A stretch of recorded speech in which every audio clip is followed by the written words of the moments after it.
What does it take to lose everything and still refuse to lose yourself? In 1492, when the Spanish Inquisition gave Jews 4 months to abandon their faith or their homeland, thousands chose exile over conversion, carrying only what could fit in their hearts. This is the story of the Alvarez family, Sephardic Jews who fled Toledo with nothing but their traditions, their language, and their unshakable determination to survive. Welcome to Whispered Empires, where we explore the hidden histories that shaped our world. If this kind of storytelling resonates with you, helps you reflect or rest, please like this video and subscribe to the channel. Also, share in the comments where you are listening from right now and what time it is in your corner of the world. Our story begins on a spring morning in Toledo, when an edict arrives that will change everything, and the stones begin to remember what the people will be forced to forget. The morning arrives soft over Toledo, sunlight warming ancient stones that have stood for centuries. In the Jewish quarter, Isaac Alvarez opens his shop as he has done for 30 years, arranging bolts of fine Castilian wool and silk imported from distant lands. The scent of bread drifts from his wife Esther's kitchen above, mingling with the calls of vendors and the clip of hooves on cobblestone. His children, Miriam and Samuel, are still sleeping, unaware that this ordinary morning conceals an ending.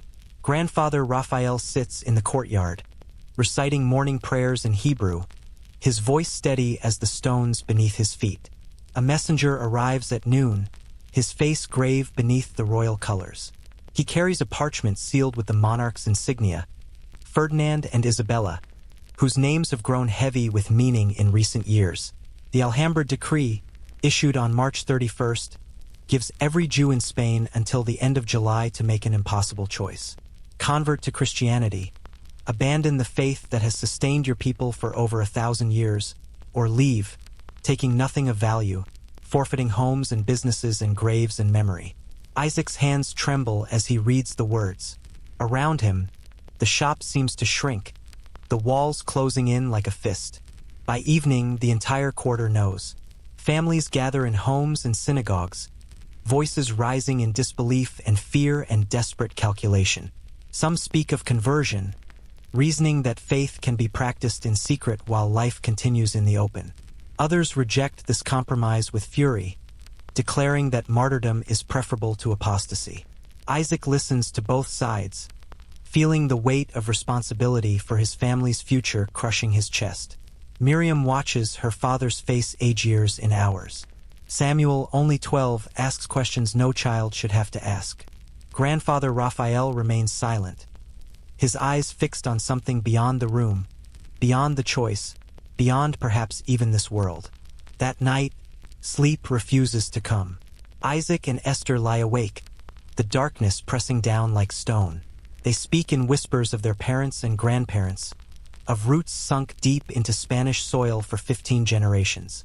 The Jews of Sepharad, as they call this land in Hebrew, have built kingdoms of knowledge here, translating Greek philosophy, advancing medicine and mathematics, creating poetry that sings in 3 languages.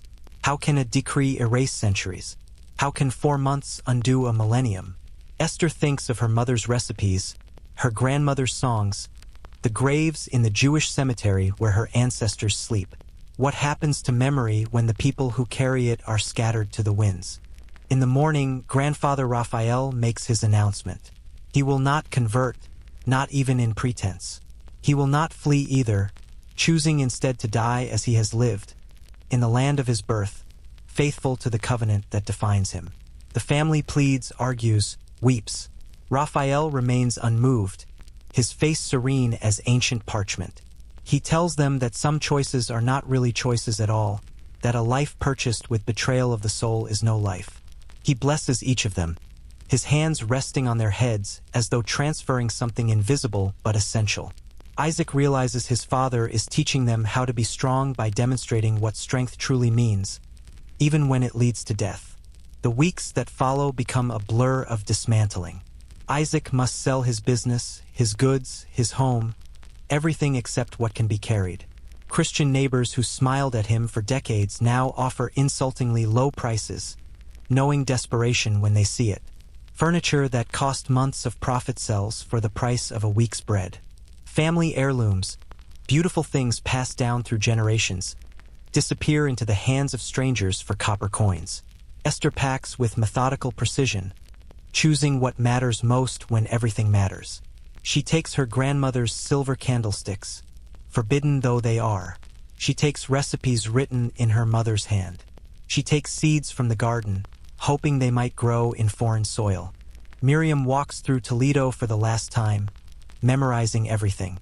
The curve of the street, the fountain in that plaza, the particular shade of stone when sunset strikes the cathedral walls.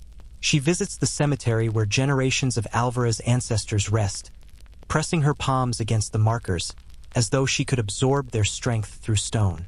The inscriptions are in Hebrew, elegant script declaring names and dates and brief testaments to lives fully lived. Who will tend these graves when the Jews are gone? Who will remember these people who laughed and worked and prayed and loved in this place that was home? The stones will remember, she thinks, even when no one else does. David, Miriam's betrothed, works feverishly in his studio, a young calligrapher and illuminator whose manuscripts have begun to earn recognition.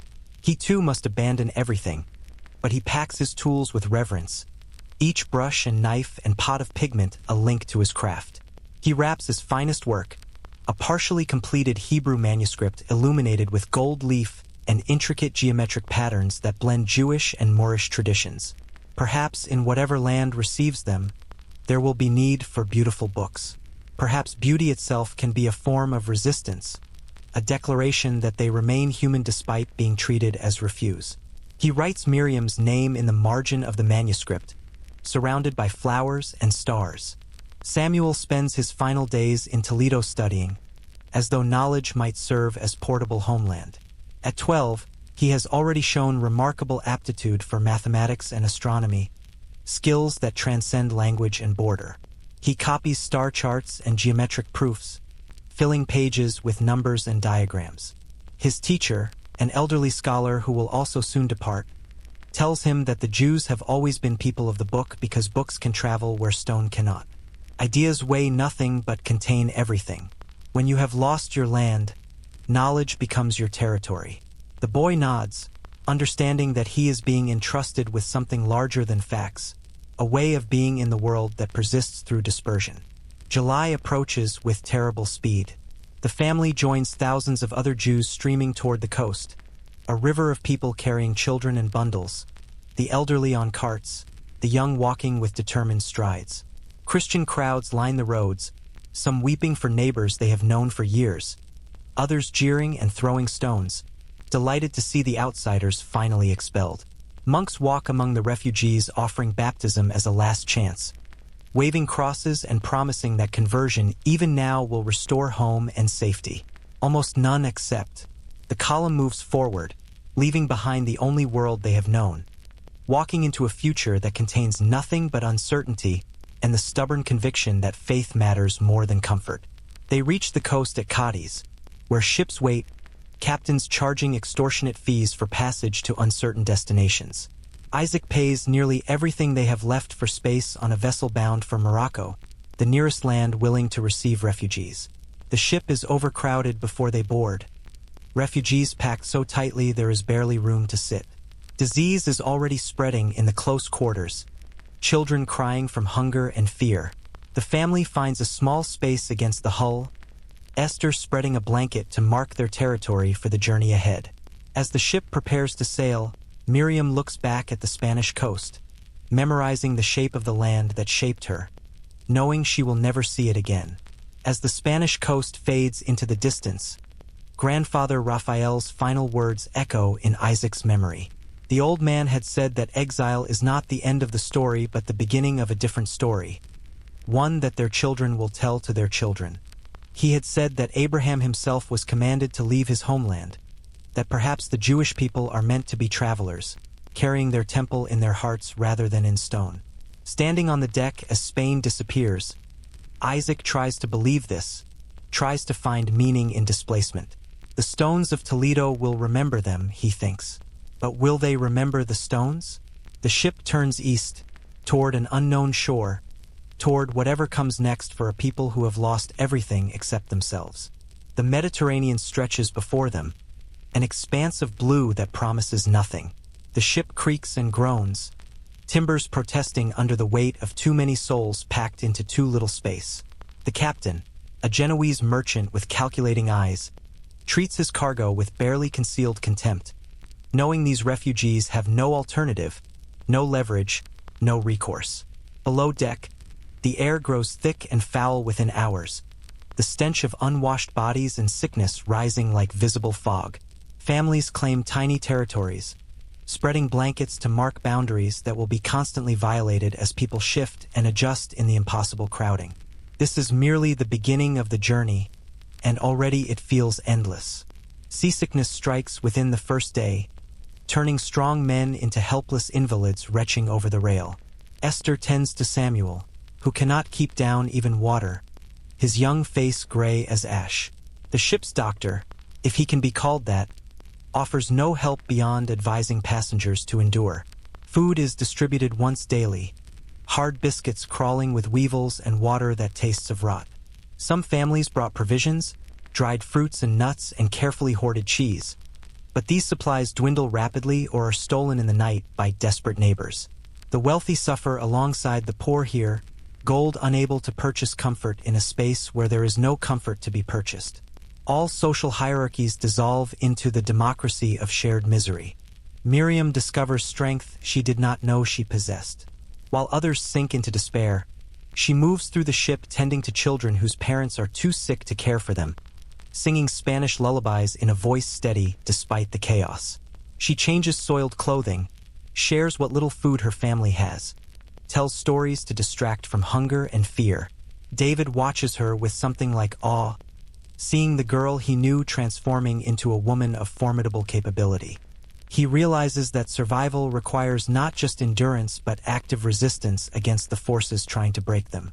They gather a small group each evening for prayers, voices rising in Hebrew despite fatigue, asserting their continued existence through the ancient words that have sustained their people through previous catastrophes. On the fifth day, the first death occurs. An elderly man, a scholar who carried more books than clothing, simply stops breathing during the night.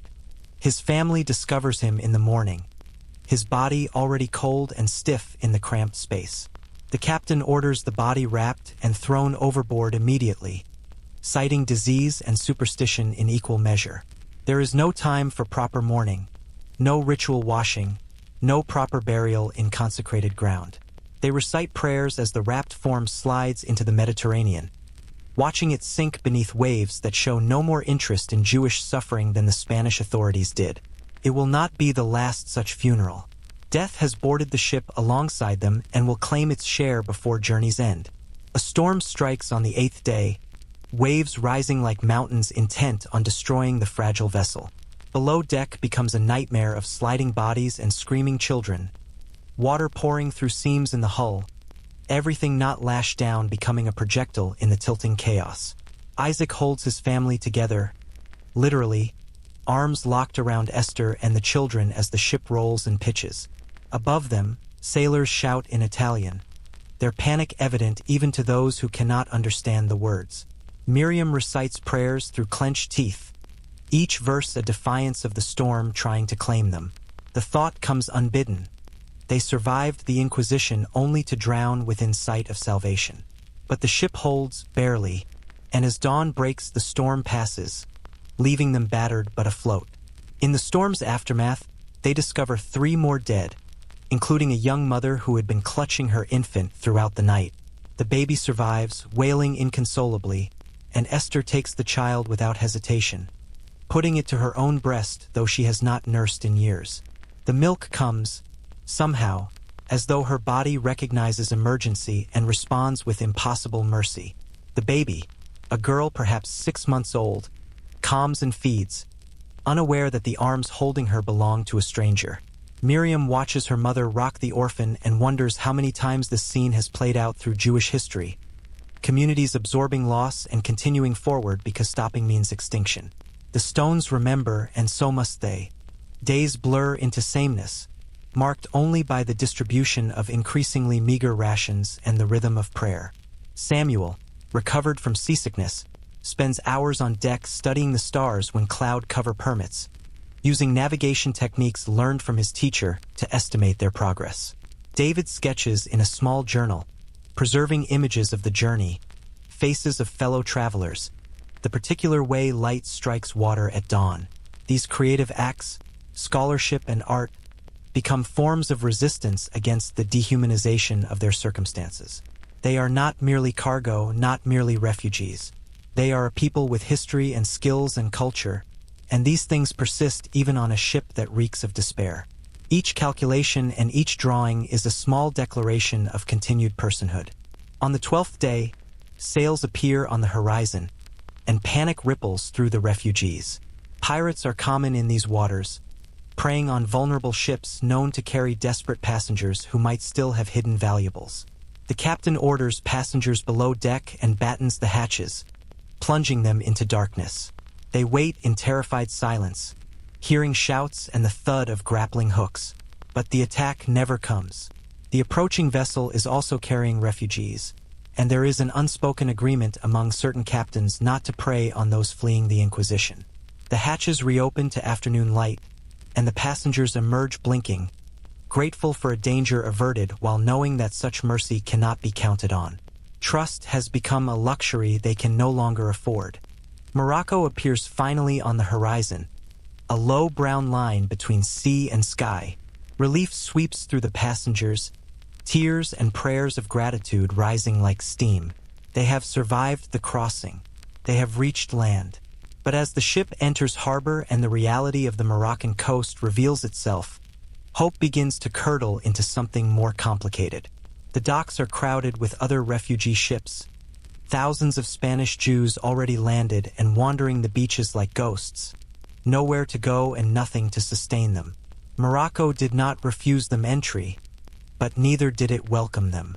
The refugees are simply tolerated, left to fend for themselves in a land that has no infrastructure to receive them and no particular interest in their survival. The Alvarez family disembarks, legs uncertain on solid ground after weeks at sea. They join the masses on the beach, where refugees have erected crude shelters from driftwood and sail canvas. There is no organization, no distribution of food or water, no authority to appeal to for help.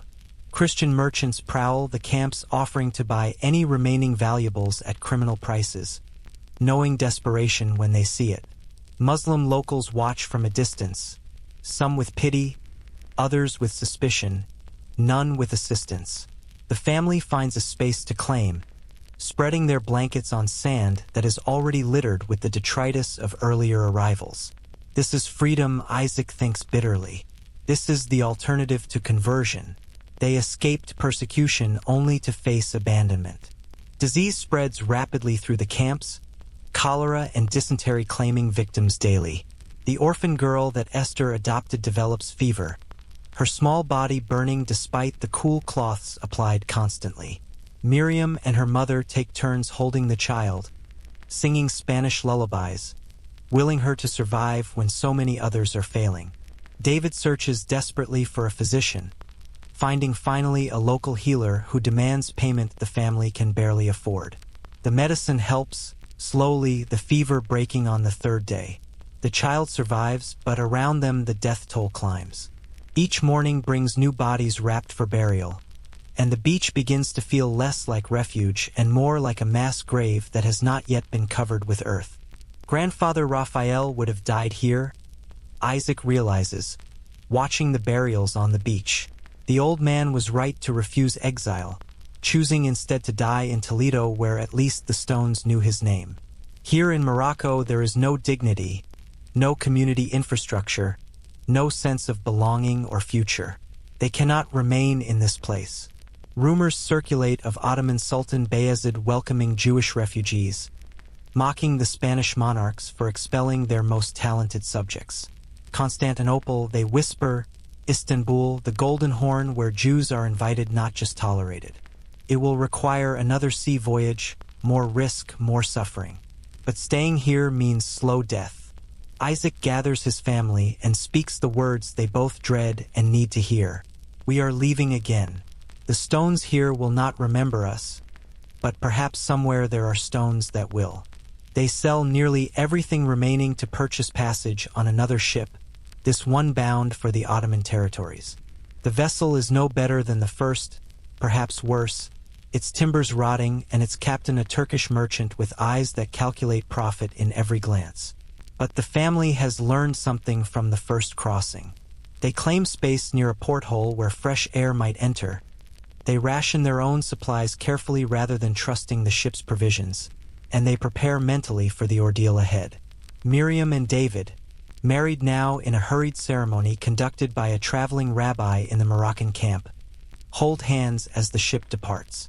They are leaving behind the graves of countless fellow refugees, the beach that became a cemetery, sailing toward hope because the alternative is despair. This crossing proves even more harrowing than the first. Winter is approaching, and the Mediterranean grows temperamental, storms rising with little warning. The ship battles contrary winds, making poor progress for days at a time. Food runs out within 2 weeks, the captain having loaded insufficient supplies or perhaps having lied about what provisions existed. Passengers begin to starve slowly, rationing becoming ever more desperate as the journey stretches beyond all predictions. Samuel, still a growing boy, suffers particularly from hunger, his young body needing calories it cannot have. Esther gives him her portions, lying about having already eaten, and watches her son's ribs become more prominent each day. David sketches less frequently, conserving energy, his journal pages marked now only with brief notes documenting their deterioration. Desperation breeds conflict. Accusations fly about hoarded food, about stolen water rations, about preferential treatment from the crew. A fight breaks out in the crowded hold.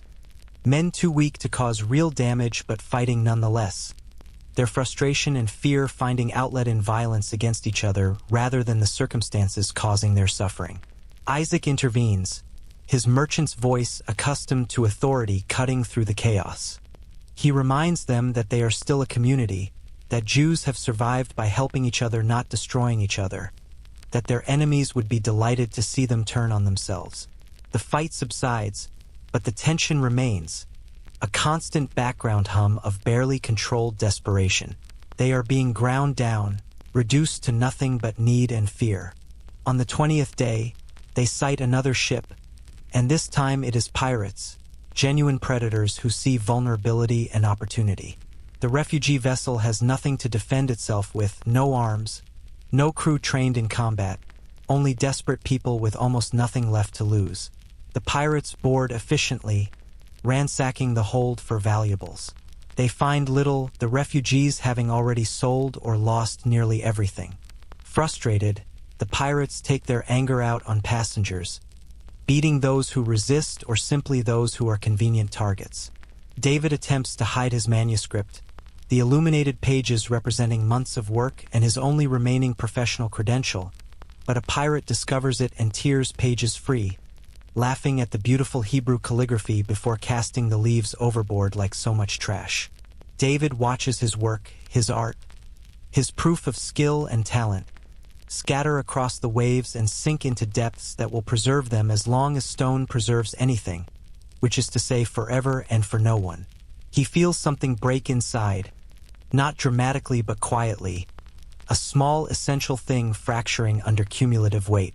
Miriam holds him as he weeps, not for the manuscript alone but for everything, for Toledo and grandfather Raphael, for the respect they once commanded and the future they once assumed. She whispers that he will create again, that his talent remains even if this particular evidence of it is gone, that they will survive and he will make works even more beautiful than what was lost. He wants to believe her.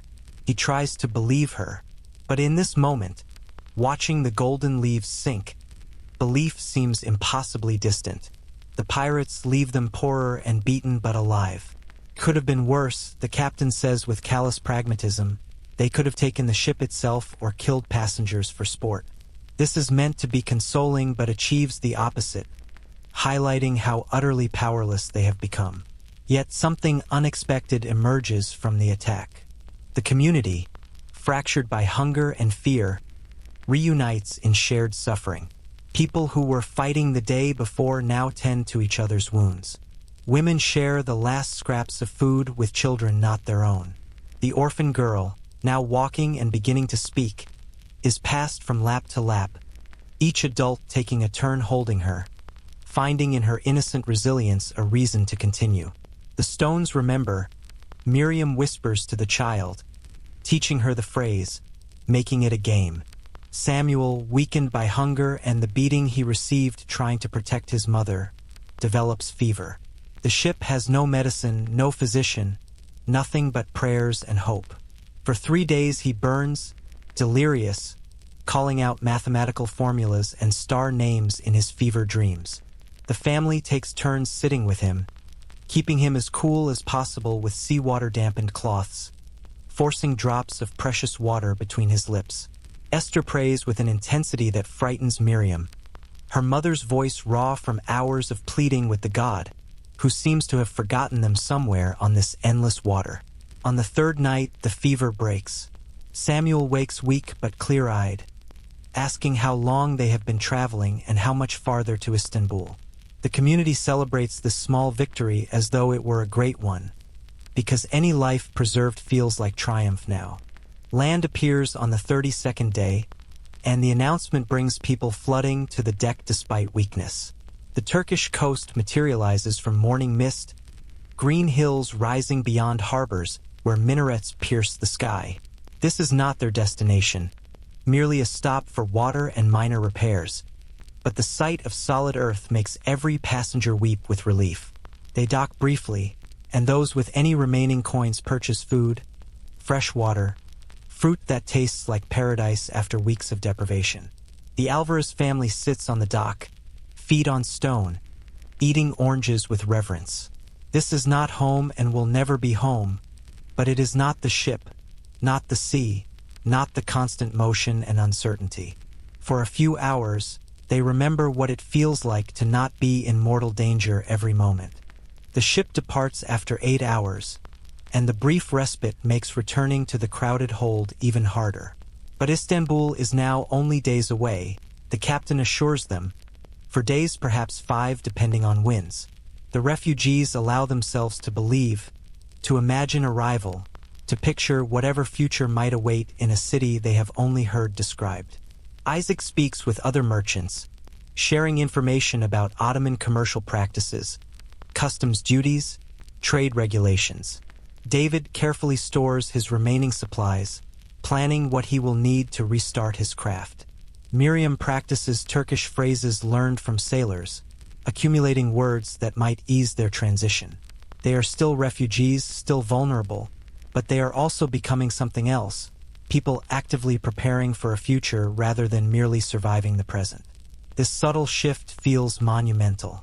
On the final night before Istanbul, the refugees gather on deck under stars that Samuel can finally name again, his mind clearing as strength returns. Someone produces a small drum, another a flute, and music rises, hesitant at first, then gaining confidence. Spanish songs, Sephardic melodies carried from Toledo and Seville and Granada, music that their ancestors sang and their grandchildren will sing, though the context will be utterly different. Miriam and David dance, careful steps in the limited space, and others join until the deck becomes a celebration of survival, of the simple fact that they have endured what was meant to destroy them. The captain watches from his cabin, unmoved by sentiment, but the refugees do not care. Tonight they are not cargo. Tonight they remember they are people with culture and joy and futures still unwritten. Dawn breaks on their final day at sea, and Istanbul rises before them like something from dreams. The city cascading down hills to the water's edge, domes and minarets and walls of ancient stone glowing in morning light. The Golden Horn stretches before them, one of the world's great harbors, filled with vessels from everywhere. The Ottoman heart pumping trade and culture and power to an empire that spans 3 continents.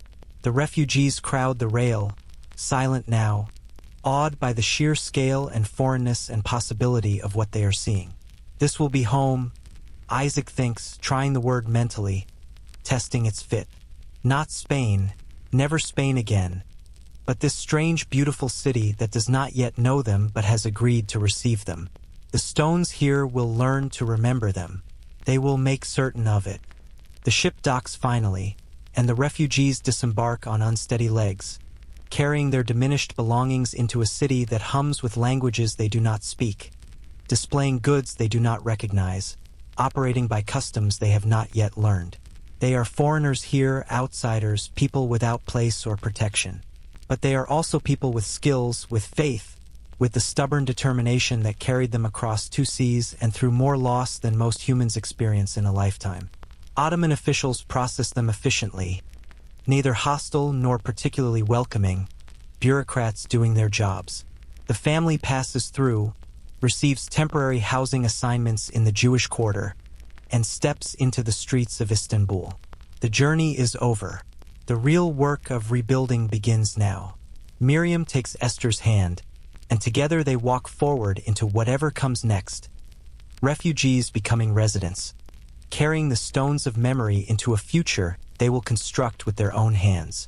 The temporary housing in Istanbul's Jewish quarter offers shelter but little comfort.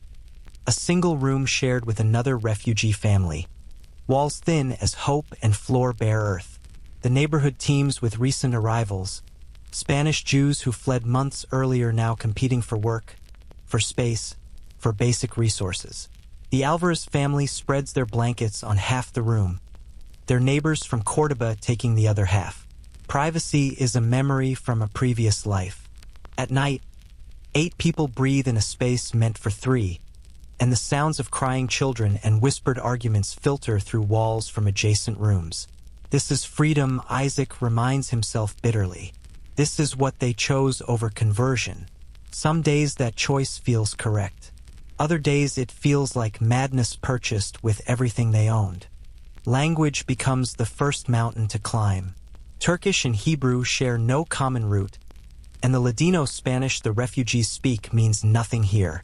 Miriam attacks the problem systematically, befriending a Turkish woman in the market who trades language lessons for help with household tasks. She learns words for bread, water, cloth, needle, the fundamentals of commerce and survival. Samuel picks up Turkish with the ease of youth, but Isaac and Esther struggle, their aging tongues resisting new sounds. David discovers that art requires no translation, showing his portfolio sketches to Turkish scribes who recognize quality regardless of language. Still, the inability to communicate fully leaves them perpetually uncertain, understanding only fragments of the world around them, always slightly lost even in streets they walk daily. Isaac attempts to restart his textile business but finds Ottoman commercial networks impenetrable. The guilds are closed to outsiders, the best suppliers have long-standing relationships with established merchants, and his capital amounts to almost nothing. He takes whatever work he can find, loading cargo at the docks, hauling goods for Turkish merchants, labor that leaves his merchants' hands blistered and his pride deeply wounded. He is 50 years old and learning to be a porter. In Toledo, men sought his advice on trade routes and market trends. Here, he is invisible, just another Spanish refugee desperate enough to accept any wage. Esther watches her husband diminish and can offer no comfort except her continued presence, which sometimes feels like enough and sometimes like nothing at all. Esther establishes a small courtyard kitchen, offering Spanish Jewish cooking to fellow refugees who ache for tastes of home.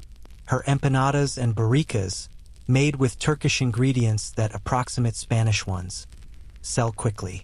The income is modest, barely supplementing Isaac's wages, but the work gives her purpose and connection. Women gather in her courtyard, sharing recipes and news, creating informal networks of information and support. They discuss which Turkish merchants are fair, which neighborhoods are safer, where work might be found. Miriam helps her mother, learning both the cooking and the subtle art of community building that women practice when official structures exclude them. The orphan girl they adopted, now called Rachel and speaking a mixture of Spanish and Turkish, toddles between the women, belonging to all of them. Samuel finds his way through scholarship, gaining entry to an Ottoman madrasa whose teachers recognize his mathematical abilities. The Muslim scholars are impressed by his knowledge of astronomy and geometry, disciplines where Islamic and Jewish traditions have cross-pollinated for centuries. He studies Turkish, Arabic, mathematics, and astronomy, his days filled with the intellectual rigor he craves. In the evenings, he tutors younger refugee children, teaching Hebrew and mathematics, passing forward what he receives. His teachers speak of opportunities, of positions in the Sultan's astronomical observatories, of futures that suddenly seem possible. Isaac watches his son thriving and feels the first tremors of hope since leaving Toledo. Perhaps they have not lost everything. Perhaps, in this strange place, they can build new versions of themselves. David finally gains an audience with an Ottoman court official seeking manuscript illuminators for a royal commission. He presents his remaining sketches, his hands trembling as the official examines each page. The official studies the work silently, noting the fusion of Spanish, Hebrew, and Moorish influences in David's style. After what feels like hours, the official speaks.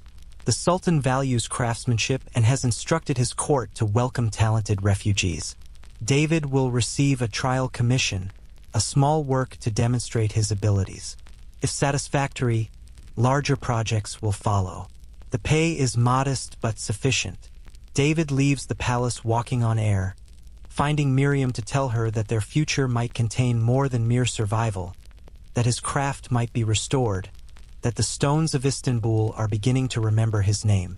Months pass, and gradually the family establishes rhythm, if not prosperity. Isaac begins to understand Ottoman commercial customs, finding small opportunities to broker deals between Spanish refugee artisans and Turkish merchants. Esther's cooking business expands, and she hires 2 other refugee women to help meet demand. Samuel earns a small stipend from the madrasa, and David receives his first full commission. Together, their income allows them to rent a modest house, still small but theirs alone.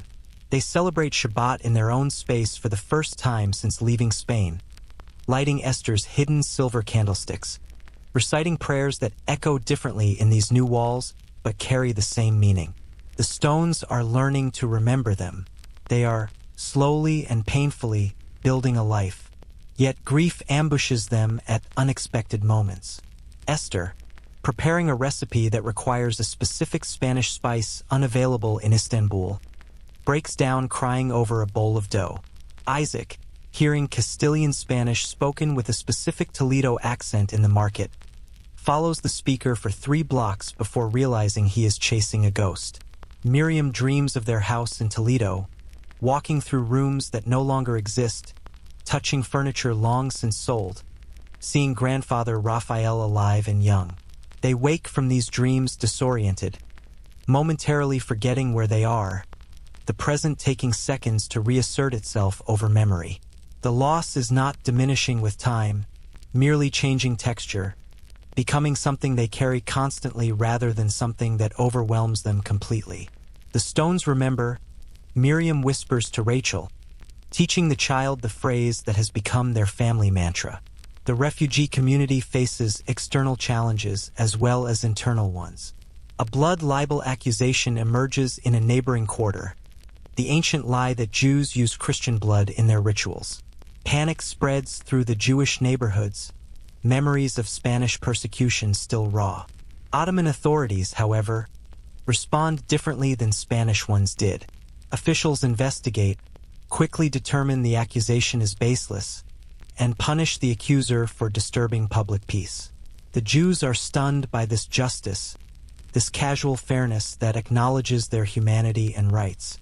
Sultan Bayezid's policies protect religious minorities, and the authorities enforce these policies consistently. The Alvarez family begins to understand that they have reached a place genuinely different from Spain, where their existence is not merely tolerated but legally protected. This realization is almost harder to accept than persecution was, requiring adjustment to a world less hostile than the one they fled. Samuel brings home a fellow student, a young Turkish scholar named Mehmet who wants to discuss astronomical observations. Esther welcomes the visitor with reflexive hospitality, serving sweets and tea while the young men debate lunar calculations. Mehmet treats Samuel as an intellectual equal, showing no awareness of religious difference or refugee status. After he leaves, the family sits in stunned silence, processing this casual acceptance. In Spain, such friendship across religious lines would have been dangerous, potentially fatal. Here it is apparently normal. The stones of Istanbul remember differently than the stones of Toledo. These stones remember pogroms and blood libels too, but they also remember centuries of Jews and Muslims and Christians trading and studying and living in proximity, not always harmonious but generally functional. It is a different kind of memory, and they are still learning how to inhabit it. A letter arrives from Morocco, carried by a traveling merchant. A family they knew from the camps writes with devastating news. Grandfather Raphael did not die in Toledo as Isaac assumed. He fled after all, unable to bear the thought of dying without his family, and made it to Morocco. But he survived the refugee camp only briefly before succumbing to the same diseases that claimed so many. He is buried in Moroccan sand under a marker that bears his name in Hebrew. The news breaks Isaac completely. He weeps for days, mourning not just his father but his own mistaken assumption. The months he spent believing Raphael died with dignity in Toledo when the old man actually died alone in a refugee camp, surrounded by strangers. Miriam tries to offer comfort but finds no words adequate. Some losses compound each other exponentially. Yet slowly, incrementally, life continues. Isaac eventually rises from grief and returns to work. Esther's cooking business continues to grow. Samuel advances in his studies. David completes his first major commission, a magnificent Quran illuminated with techniques that blend Islamic geometric patterns with Spanish Jewish artistic traditions. The work receives praise from Ottoman court officials, and more commissions follow. Miriam gives birth to a son, the first member of the Alvarez family born in Istanbul. They name him Raphael, after the grandfather who chose exile too late and paid for that choice with his life. The baby knows nothing of Spain, will speak Turkish as his first language, will grow up Ottoman in everything but religion. The stones are remembering them now. They are no longer merely refugees. They are residents, settlers, people building a future in stone and brick and flesh. The transformation is happening whether they are ready or not. News spreads through the refugee community like fire through dry wood. Sultan Bayezid II has issued formal decrees welcoming Spanish and Portuguese Jews, offering them land grants, commercial opportunities, and legal protections. The Sultan reportedly mocked Ferdinand and Isabella, declaring that the Spanish monarchs impoverished their own kingdom to enrich his. Ottoman officials actively recruit skilled Jewish artisans, physicians, and merchants, recognizing value where Spain saw only heresy. Ships are being commissioned specifically to transport refugees from North African camps to Ottoman territories. The decree feels impossible, too good to be true. Governments do not welcome refugees. They tolerate them at best, exploit them at worst. But the Ottoman Empire is vast and confident, secure enough to welcome talent regardless of its source. For the first time since the Alhambra decree, refugees allow themselves to hope for more than mere survival. Isaac gathers his family to discuss the opportunity. Their situation in Istanbul is improving slowly, but growth is limited. The decree offers land grants for agriculture, commercial licenses for trade, and guaranteed protection under Ottoman law. Other families are already planning departures to Edirne, Salonika, or deeper into Anatolia. Should they move again, risk another journey, or stay and consolidate what they have started to build? Miriam argues for staying, having invested enormous energy into learning Turkish and building community networks. Samuel wants to explore possibilities in Ottoman universities across the empire. David receives commissions here and fears losing them. But Isaac sees opportunity, not just for them but for the next generation. If they establish themselves now while the Sultan's welcome is explicit and official, Raphael will grow up not as a refugee but as a citizen. The decision weighs heavily, another impossible choice in a series that began with an edict in Toledo. Ultimately, they decide to stay in Istanbul, but they encourage younger families without established footholds to take advantage of the land grants. Isaac uses his growing commercial network to help organize transport and supplies for these secondary migrations. He becomes, unexpectedly, a community leader, the merchant skills that seemed useless upon arrival, now valuable for coordinating refugee movements. Esther hosts planning meetings in their courtyard, feeding the organizers while they work. David creates illustrated guides showing Ottoman cities and opportunities, practical documents that circulate widely among refugees. Samuel translates the Sultan's decrees from Turkish to Ladino, ensuring everyone understands their rights and options. The family that arrived broken and desperate is now helping others navigate the same transition. They are building community infrastructure that will serve Sephardic Jews for generations. The stones are remembering them not just as refugees but as founders. Miriam establishes a school in their courtyard, teaching Ladino, Hebrew, and Turkish to refugee children. She recognizes that the next generation will be Ottoman Jews, not Spanish Jews, and they will need both languages to navigate their hybrid identity. Turkish for commerce and civic life, Ladino and Hebrew for tradition and prayer. The children absorb languages with ease while their parents struggle. Rachel, now 3 years old, speaks all 3 languages interchangeably, creating sentences that mix words from each. This linguistic fusion symbolizes what they are all becoming: people who belong simultaneously to multiple traditions, neither Spanish nor Turkish, but something new emerging from necessity and circumstance. Miriam teaches them the phrase that has become her talisman. The stones remember, she says in each language. Las piedras recurden, Tassler Hatter Liorler, Haavanim Zokraт. Memory in 3 tongues spanning past and present and future. David's reputation grows. His fusion of Spanish, Jewish, and Ottoman artistic traditions creates something unprecedented that appeals to diverse patrons. He receives commissions from Jewish synagogues, Muslim mosques, and Christian monasteries, each asking him to incorporate their sacred texts and symbols into manuscripts using his distinctive style. He becomes, unexpectedly, a bridge figure, demonstrating that artistry can transcend religious divisions. Ottoman officials take note, and eventually a summons arrives from the Sultan's personal secretary. The palace wants David to create illuminated manuscripts for the royal library, works that will represent the empire's cultural diversity and sophistication. The commission comes with significant payment, enough to secure the family's future. David accepts, understanding that his art has become more than personal expression. It is now a statement about possibility, about what happens when refugee becomes citizen, when exile transforms into belonging.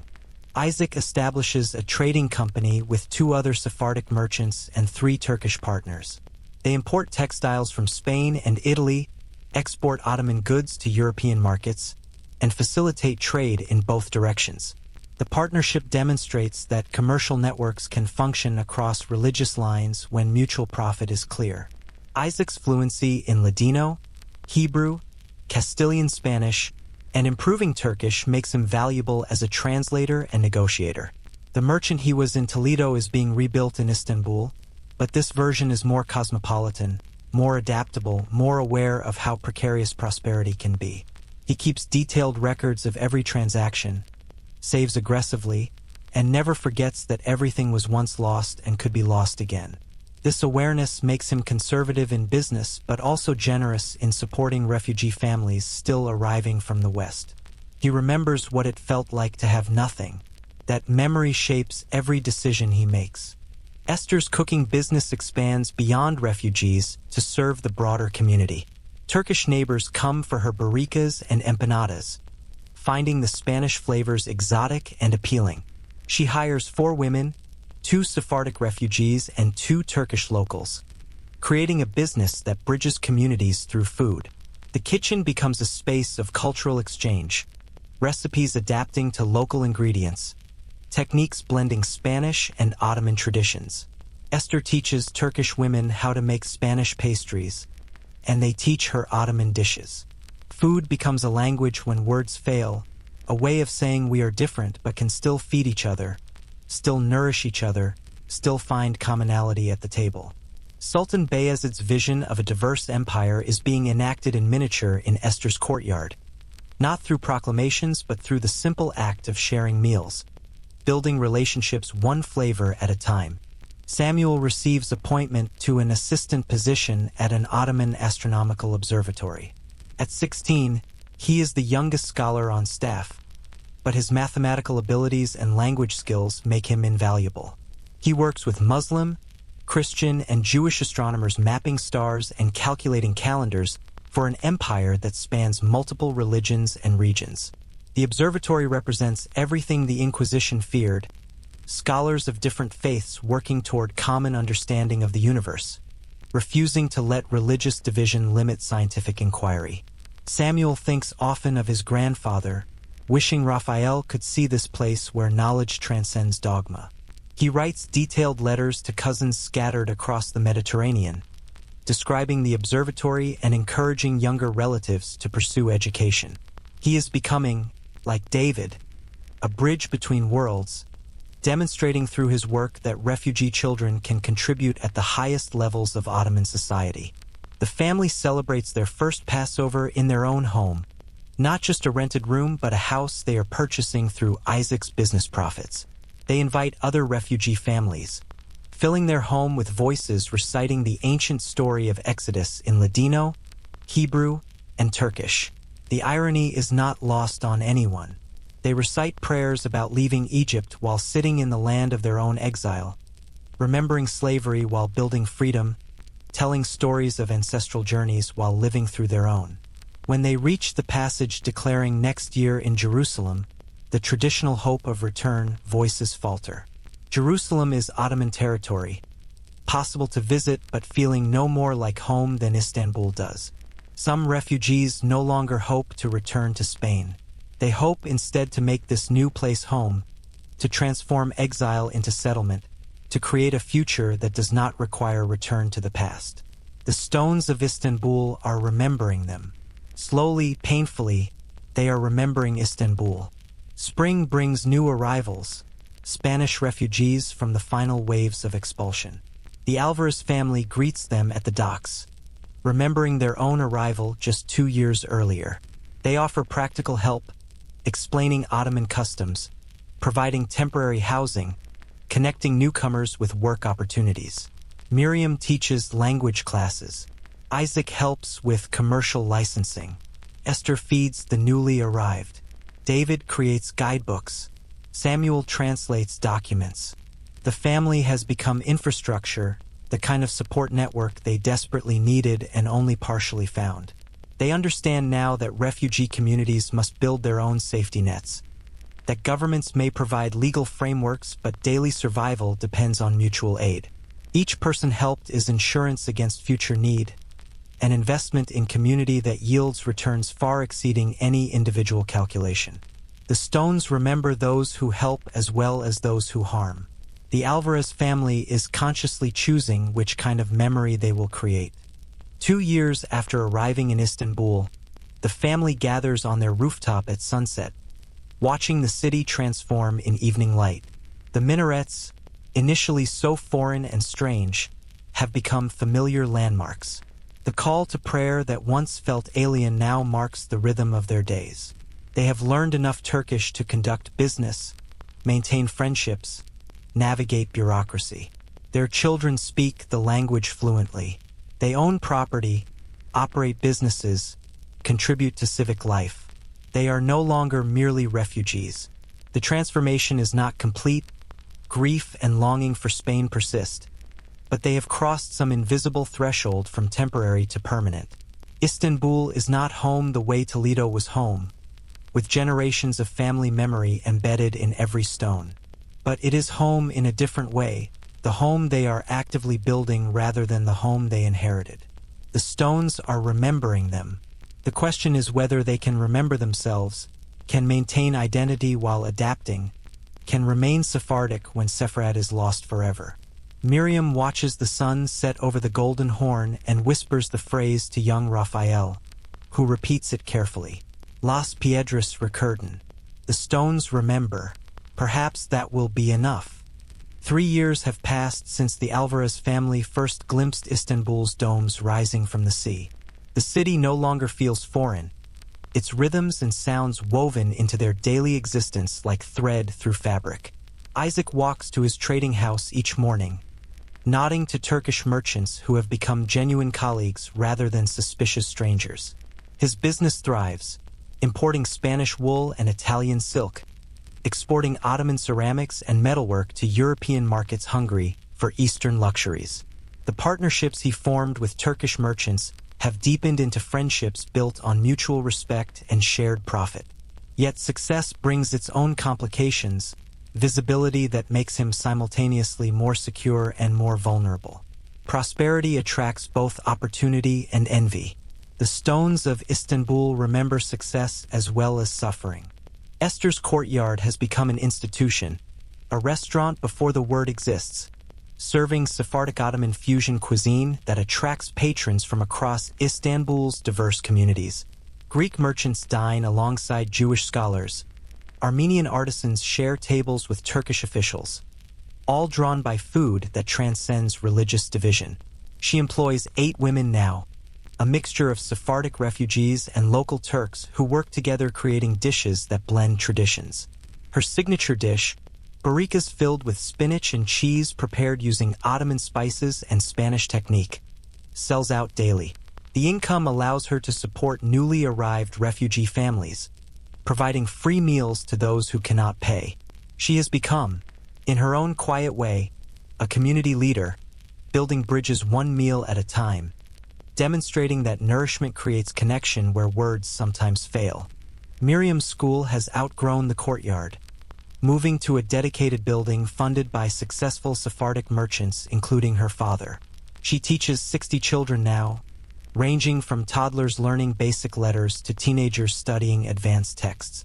The curriculum is revolutionary, offering equal education to girls and boys, teaching Turkish for practical life, Hebrew for prayer, and Ladino for cultural preservation. Ottoman authorities observe this experiment with interest, impressed by the literacy rates among Sephardic children.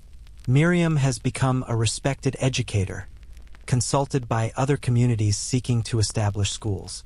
She carries her pregnancy with her 3rd child while teaching, her body creating new life while her mind shapes young minds. The stones remember teachers as well as builders, those who shape minds as well as those who shape stone. David receives the highest honor of his career, a commission from Sultan Bayezid himself to create an illuminated manuscript celebrating the empire's diversity. The project will take 2 years and feature texts in Arabic, Hebrew, Greek, Armenian, and Turkish, illuminated with patterns that blend Islamic geometric traditions, Jewish symbolic elements, and European artistic techniques. The Sultan wants a masterwork demonstrating that the Ottoman Empire protects and values all its peoples. David accepts with humility and terror, understanding that success will secure his reputation forever, while failure could destroy everything. He establishes a workshop, training younger artists in his fusion technique, passing forward the knowledge that was nearly lost when pirates destroyed his first manuscripts. Art becomes legacy, technique becomes tradition, and the refugee becomes master, creating the next generation of creators. Samuel, now 19, publishes his first astronomical treatise, a work comparing Islamic, Jewish, and European astronomical traditions, written in Turkish with Arabic and Hebrew annotations. The treatise circulates among scholars across the empire and beyond, earning him recognition as a rising intellectual. He corresponds with astronomers in Cairo, Venice, and Krakow, part of a network of scholars for whom religious identity matters less than shared pursuit of knowledge. The observatory director hints at future promotion, suggesting Samuel could lead the institution within a decade. Isaac watches his son achieve scholarly heights that would have been impossible in Spain and understands that the Inquisition's greatest crime was not religious persecution alone, but the waste of human potential, the deliberate destruction of talent for reasons of theological purity. How many other Samuels died in camps or converted under torture, their gifts lost forever?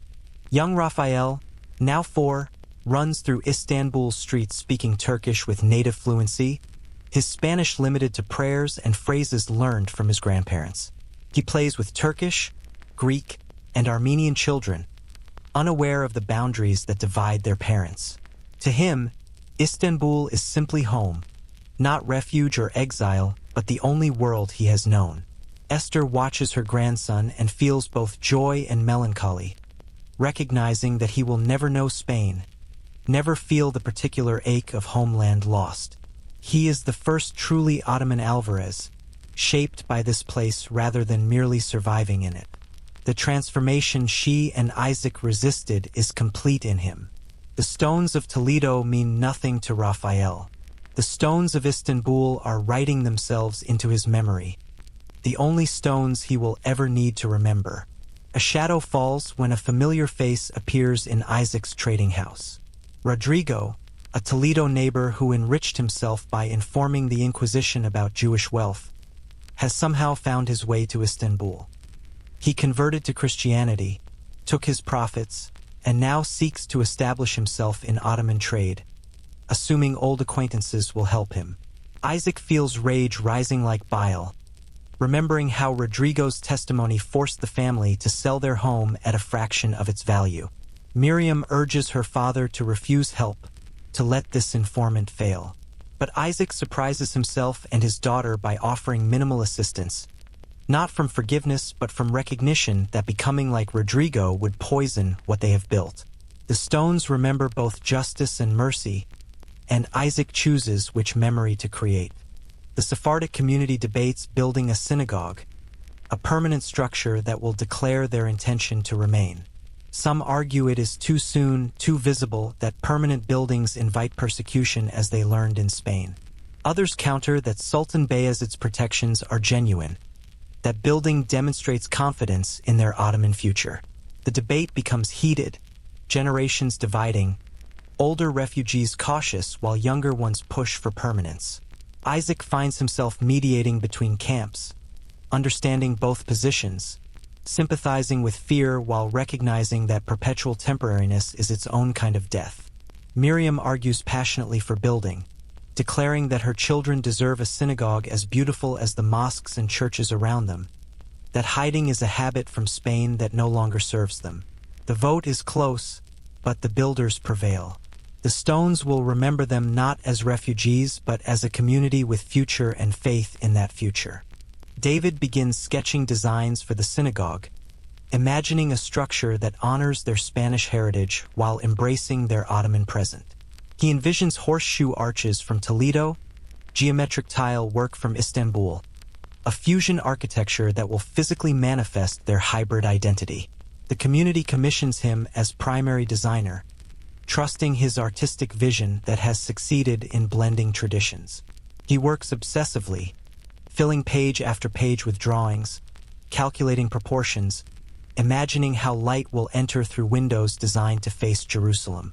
This will be his masterwork, not a manuscript that can be lost or destroyed, but a building that will stand for centuries. The stones will remember him as builder as well as artist. Miriam watches her husband transformed by purpose, creating not just beauty but meaning, translating their story into architecture that future generations will inhabit and interpret. The foundation ceremony draws the entire Sephardic community and many Turkish neighbors curious about the construction.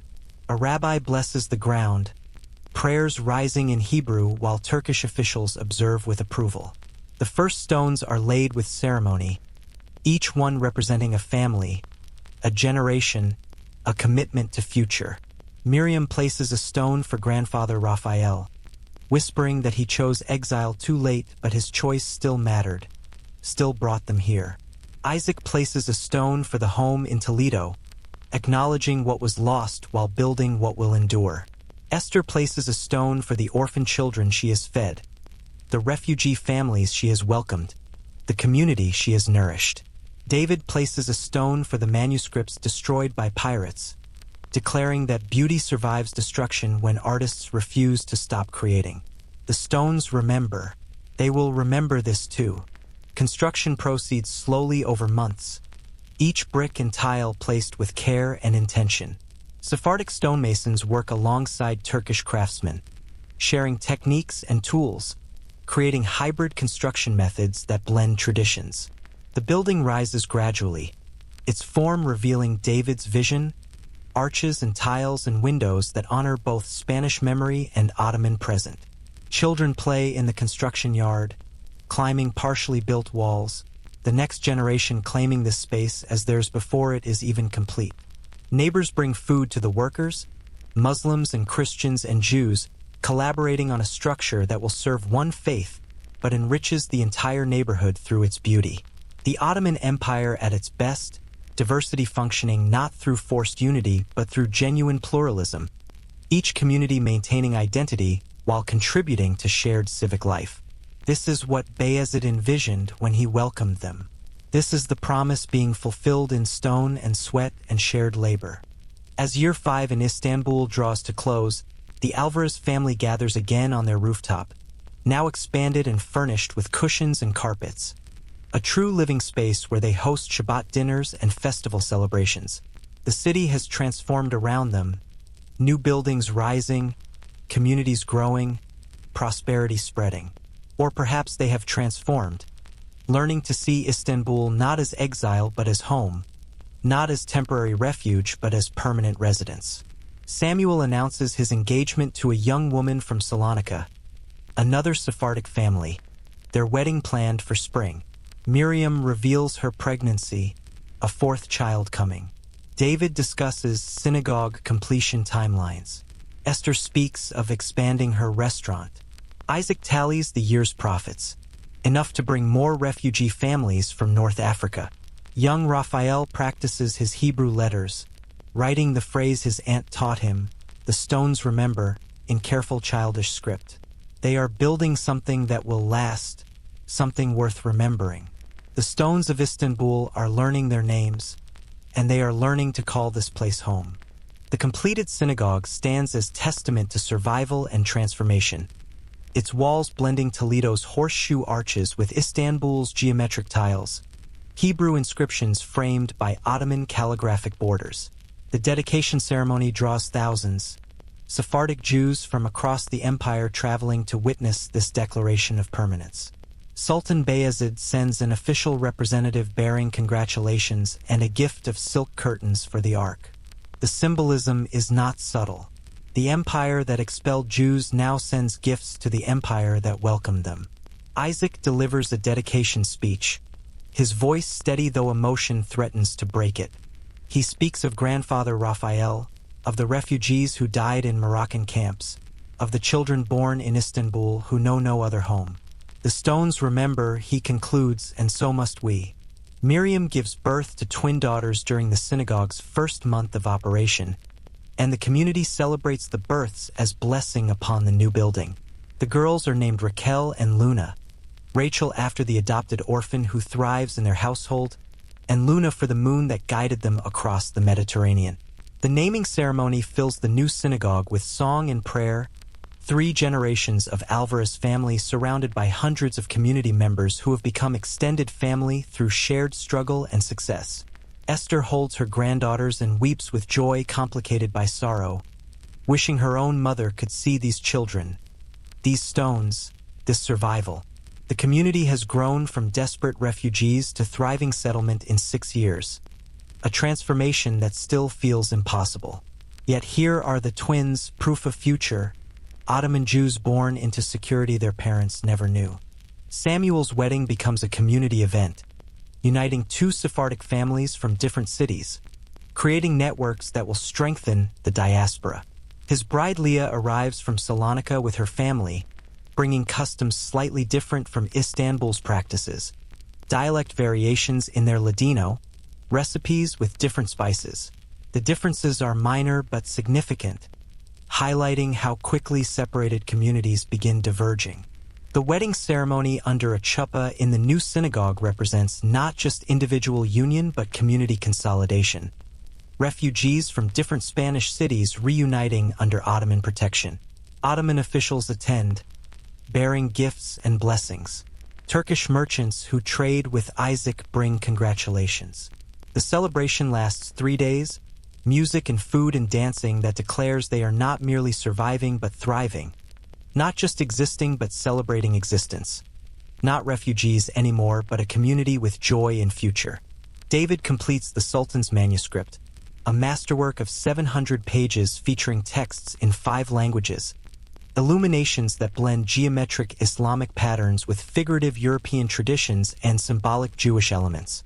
The presentation ceremony at Topkapi Palace represents the pinnacle of his career, kneeling before Sultan Bayezid while presenting the bound volume. The Sultan examines the work silently, page after page, while David's heart pounds. Finally, Bayezid speaks, declaring the manuscript perfect representation of his empire's diversity and strength. The payment is generous beyond expectation, but more valuable is the Sultan's commission for 3 more works. David has achieved what seemed impossible in Spain: recognition at the highest levels of power. His refugee status transcended through undeniable talent. The stones remember masters as well as exiles. Isaac's trading company expands to include ships, purchasing 2 vessels for direct trade between Ottoman ports and European markets. The investment is enormous and risky, but success will secure the family's prosperity for generations. He names one ship the Raphael, honoring his father, and the other the Sepharad, acknowledging the homeland that expelled them. The Spanish name on an Ottoman vessel operating from Istanbul strikes him as perfect irony, a floating declaration that they carry Spain with them while building Ottoman futures. The ship's first voyages prove profitable, and Isaac begins planning a small merchant fleet. He is becoming wealthy again, not Toledo wealthy but Istanbul wealthy, which feels more substantial because it was earned through struggle rather than inherited through generations. The stones remember builders, not just inheritors. Esther opens a second location for her restaurant in a wealthier neighborhood, serving Ottoman officials and foreign diplomats alongside local residents. The expansion requires significant investment and risk, but demand exceeds capacity at the original courtyard. The new establishment is larger and more formal, with hired servers and a printed menu in Turkish, Ladino, and Greek. Yet Esther insists on maintaining the communal atmosphere that made the original successful, refusing to create hierarchy among patrons. The wealthy eat alongside the modest, and she continues providing free meals to refugees who arrive daily from the West. Food as diplomacy, nourishment as statement, cuisine as cultural bridge.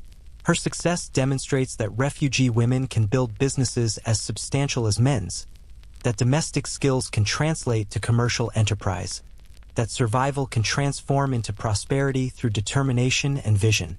Young Raphael begins formal Hebrew school at the synagogue, learning the language his grandparents speak but he barely knows. The classroom is filled with Ottoman-born Jewish children, all fluent in Turkish, learning Hebrew as a second or third language where their parents learned it first. The teacher, himself a refugee, struggles with this inversion, teaching mother tongue as foreign language to children who are simultaneously more Ottoman and less Spanish than their parents. Raphael excels at Turkish and struggles with Hebrew, the opposite of older refugee children. This linguistic shift represents deeper transformation, the community becoming Ottoman Jews rather than Spanish Jews in exile. Miriam watches her son stumble through Hebrew prayers and recognizes that grandfather Raphael would not recognize his great-grandson, would not understand this child who prays in languages of exile rather than homeland. The stones remember, but stones cannot speak, and memory becomes abstract without living voice to carry it forward. The community faces its first significant internal conflict when some younger members propose adopting Turkish first names alongside Hebrew religious names, arguing this will ease commercial and social integration. Older refugees react with horror, seeing this as first step toward assimilation and eventual loss of Jewish identity. The debate becomes heated and personal, questioning whether those who advocate adaptation are betraying those who died refusing to convert in Spain. Isaac finds himself mediating again, recognizing that rigid preservation will fail as surely as thoughtless assimilation. He proposes compromise, maintaining Hebrew names for religious purposes while allowing Turkish names for civic life. The same duality many Ottoman Jews already practice. The compromise satisfies neither purists nor reformers completely but allows community to continue functioning. The stones remember both preservation and adaptation, and perhaps wisdom lies in balance between the two. Miriam publishes the first Ladino textbook for Ottoman Turkish speakers, a practical grammar designed to teach refugee children the Spanish Jewish language their parents speak, but they are losing. The book circulates widely, adopted by Sephardic communities across the empire. She becomes recognized as a scholar and educator, invited to speak at synagogues in Edirne and Salonika about language preservation. The work is her life's passion, fighting the erosion of Ladino that she sees happening in her own children, who speak Turkish more fluently than their grandparents' language. She understands that languages die when they stop being useful, that preservation requires purpose beyond nostalgia. Her textbooks make Ladino functional for Ottoman life, translating Turkish legal terms, commercial vocabulary, and administrative language into Ladino, giving the old language new utility. The stones remember languages as well as people, and dead languages leave no voice. A plague outbreak in a neighboring quarter tests the community's resilience and integration. Jewish, Muslim, and Christian physicians work together treating patients regardless of religion, sharing knowledge and resources. Esther's restaurant becomes distribution center for food to quarantined families. David's workshop produces protective masks based on designs Samuel's medical colleagues recommend. The Alvarez family coordinates relief efforts, their commercial networks and community connections making them natural organizers. Ottoman authorities recognize their effectiveness, formally appointing Isaac to a neighborhood council responsible for public health. The crisis reveals how deeply the community has integrated, how completely they have become part of Istanbul's civic infrastructure. They are no longer refugees receiving help but established residents providing help, leaders who serve the broader community, not just their own.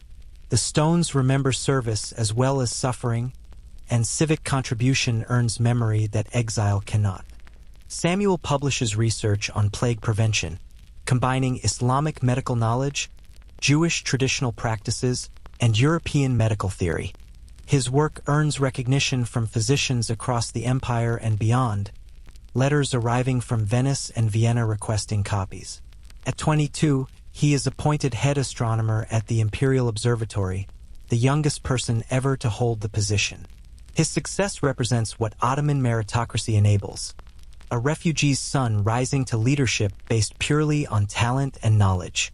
Isaac attends his son's installation ceremony and remembers Toledo, where Samuel's brilliance would have been wasted if not destroyed, where Jews could achieve only within strict limits, where talent meant nothing against religious suspicion. The stones of Istanbul remember achievement where the stones of Toledo would remember only persecution. This difference justifies every hardship of the journey, every loss suffered to reach this place where his son can fulfill his potential.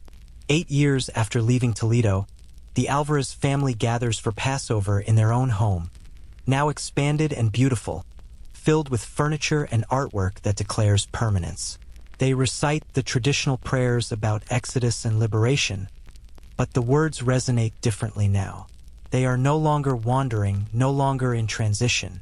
When they reach the phrase "next year in Jerusalem," many voices falter or fall silent. Jerusalem is Ottoman territory, theoretically reachable, but it is not home and will not be home. Istanbul is home. These stones are their stones. This city has become their Jerusalem in all but name. Miriam proposes adding a new line to their Passover liturgy, one that honors their specific journey. The stones remember, she suggests, and her family repeats it, turning their private mantra into ritual. Las Piedras Recurden. What the Spanish Inquisition tried to destroy, Ottoman tolerance has allowed to rebuild. Not the same as what was lost, but something new and precious, worth remembering, worth preserving, worth celebrating. The stones remember. They have become the stones. David's workshop has become legendary, employing 15 artists who study his fusion technique, creating manuscripts sought by patrons across 3 continents. European nobles commission works, drawn by reports of Ottoman artistic sophistication. Persian princes request illuminations blending their miniature tradition with David's Spanish Ottoman style. Jewish communities from Yemen to Poland order prayer books adorned with his distinctive geometric patterns and figurative elements. The workshop produces beauty but also income, supporting not just David's family but multiple refugee families whose members he employs. He has become patron as well as artist, using success to lift others, demonstrating that one refugee's achievement can enable dozens more. The stones remember generosity as well as talent, and legacy includes those you enable, not just what you create yourself. A commission arrives from an unexpected source, the Vatican, requesting a Hebrew Bible illuminated in David's style for the papal library. The request is controversial, some community members seeing it as collaboration with the institution that enabled the Spanish Inquisition. Others argue that art transcends politics, that creating beauty for any patron demonstrates Jewish cultural vitality to the world. David struggles with the decision, remembering that Rome protected some Jews even while Spain expelled them, that Catholic Europe is not monolithic. He accepts the commission, seeing it as opportunity to place Jewish artistry in the heart of Christian power, a permanent reminder that the people the Inquisition tried to destroy continue creating beauty. The work will take 3 years. He begins by sketching the Garden of Eden, placing the tree of knowledge at the center, a deliberate choice suggesting that knowledge and beauty survive persecution. Miriam's school expands again, requiring a second building funded by community subscription and Ottoman government grant. The curriculum now includes not just language and religious studies, but mathematics, geography, and basic sciences, preparing Sephardic children for Ottoman universities and professions. She employs 6 teachers, creating what is effectively the first Sephardic academy in the empire. Ottoman educational officials visit regularly, impressed by literacy rates and mathematical proficiency among her students. They ask permission to adapt her methods for other minority communities. Miriam agrees, seeing this as opportunity to demonstrate Jewish intellectual contribution to Ottoman society. Her students go on to become merchants, physicians, scholars, and officials, carrying forward the tradition that knowledge is portable homeland, that education creates opportunities no expulsion can destroy. The stones remember teachers whose influence extends beyond their own classrooms and lifetimes. Isaac negotiates a trade agreement directly with Venetian authorities, his merchant fleet now large enough to warrant formal diplomatic attention. The agreement grants Sephardic merchants favorable tariffs in exchange for guaranteed textile supplies. The negotiations reveal how much has changed since fleeing Spain. Then he was powerless refugee. Now he is economic force that European powers must respect. The Venetians initially express surprise that a Jew speaks with such authority, accustomed to Jewish merchants operating from constrained positions. Isaac explains calmly that the Ottoman Empire grants its subjects freedom to prosper based on ability, not religion. The contrast is not subtle. The meeting ends with mutual advantage secured, but Isaac has also delivered subtle message about which empire better enables human potential. The stones remember dignity reclaimed as well as prosperity earned. Esther publishes a cookbook, the first Ladino culinary text, preserving Spanish Jewish recipes adapted to Ottoman ingredients. The book becomes a bestseller among Sephardic communities, purchased by families wanting to maintain connection to Spanish culinary traditions while living Ottoman lives. Each recipe includes stories, memories of Spain woven into instructions for kneading dough and simmering stews. The cookbook is more than practical guide. It is memory preservation, cultural archive, act of resistance against erasure. She dedicates the book to her mother and grandmother, women whose recipes she carries, declaring that some things survive expulsion, that flavor is memory the tongue never forgets. The book circulates from Istanbul to Salonika to Safed, uniting scattered Sephardic communities through shared food and remembered tastes. The stones remember, but so do recipes, and sustenance is cultural as well as physical. Young Raphael, now 8, asks his grandfather Isaac to tell him about Spain, and Isaac struggles to answer. How to describe a homeland to a child who has never known exile, who cannot imagine being expelled from this city he calls home. Isaac tries to explain Toledo, the synagogue where his ancestors prayed, the house where Raphael's great-great-grandparents lived. But the words feel abstract, historical rather than personal. Raphael listens politely but clearly cannot connect emotionally to a place that means nothing to him beyond family stories. Isaac realizes that within one generation, Spain has become mythology not memory, history not homeland. The transformation he resisted is complete. His grandson is Ottoman, will never be Spanish regardless of ancestry. The stones of Toledo remember the Alvarez family, perhaps, but Raphael will never remember Toledo. The break is final. This recognition brings both grief and relief. Samuel marries his second wife, the first having died in childbirth 2 years earlier along with their infant. The new marriage is practical rather than romantic, arranged between families, but Leah's sister Hannah brings her own strengths, managing Samuel's increasingly complex household while he focuses on astronomical research. She is educated and intellectually curious, reads his treatises and asks informed questions. They develop partnership based on mutual respect and shared purpose. The wedding is quieter than Samuel's first, shadowed by recent loss but still celebratory. Ottoman life continues whether individuals grieve or celebrate, and perhaps this continuity is itself comfort, the assurance that community survives individual tragedy. The stones remember both weddings and funerals, both beginnings and endings, and life is the persistence through both. The Vatican Commission nears completion after 3 years of intensive labor. David has created a masterwork, each page a fusion of Jewish theological interpretation, European realistic painting, and Islamic geometric abstraction. The Garden of Eden he imagined at the beginning has evolved into something unprecedented. Adam and Eve surrounded by patterns suggesting both divine order and human knowledge. The tree of knowledge dominates the composition, neither curse nor blessing but simply reality, the awareness that knowledge brings both power and responsibility. When papal representatives arrive to inspect the work before final delivery, they stand silent before it for long minutes. One whispers that it is the most beautiful Hebrew Bible he has seen. David accepts the praise calmly, understanding that beauty is its own argument, that art speaks where words fail, that excellence is the best answer to persecution. A group of young Ottoman-born Jews proposes establishing a printing press, arguing that manuscript production, however beautiful, cannot meet growing demand for Jewish texts across the expanding community. David initially resists, seeing printing as threat to his craft, but Miriam argues passionately for embracing the technology. Books for everyone versus beautiful books for the wealthy, she argues, knowledge broadly distributed versus art narrowly held. The debate becomes heated, tradition versus progress, quality versus quantity. Finally, David proposes compromise. The workshop will continue producing illuminated manuscripts for wealthy patrons and sacred commissions, while simultaneously supporting the printing press for wider distribution. Both methods can coexist, serving different purposes.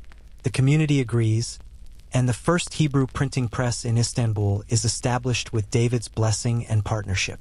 The stones remember adaptation as well as preservation. Isaac, now 60, begins training his son-in-law to manage the trading company, preparing for inevitable succession. The process reveals how Ottoman the business has become, the partnerships with Turkish merchants, the trade routes serving Ottoman markets, the language of negotiation now primarily Turkish though Ladino persists in family discussions. His grandson Raphael occasionally visits the trading house, showing interest in commerce, and Isaac teaches him as his own father once taught him. But the lessons are different, Ottoman business practices not Spanish ones, Turkish commercial law not Castilian.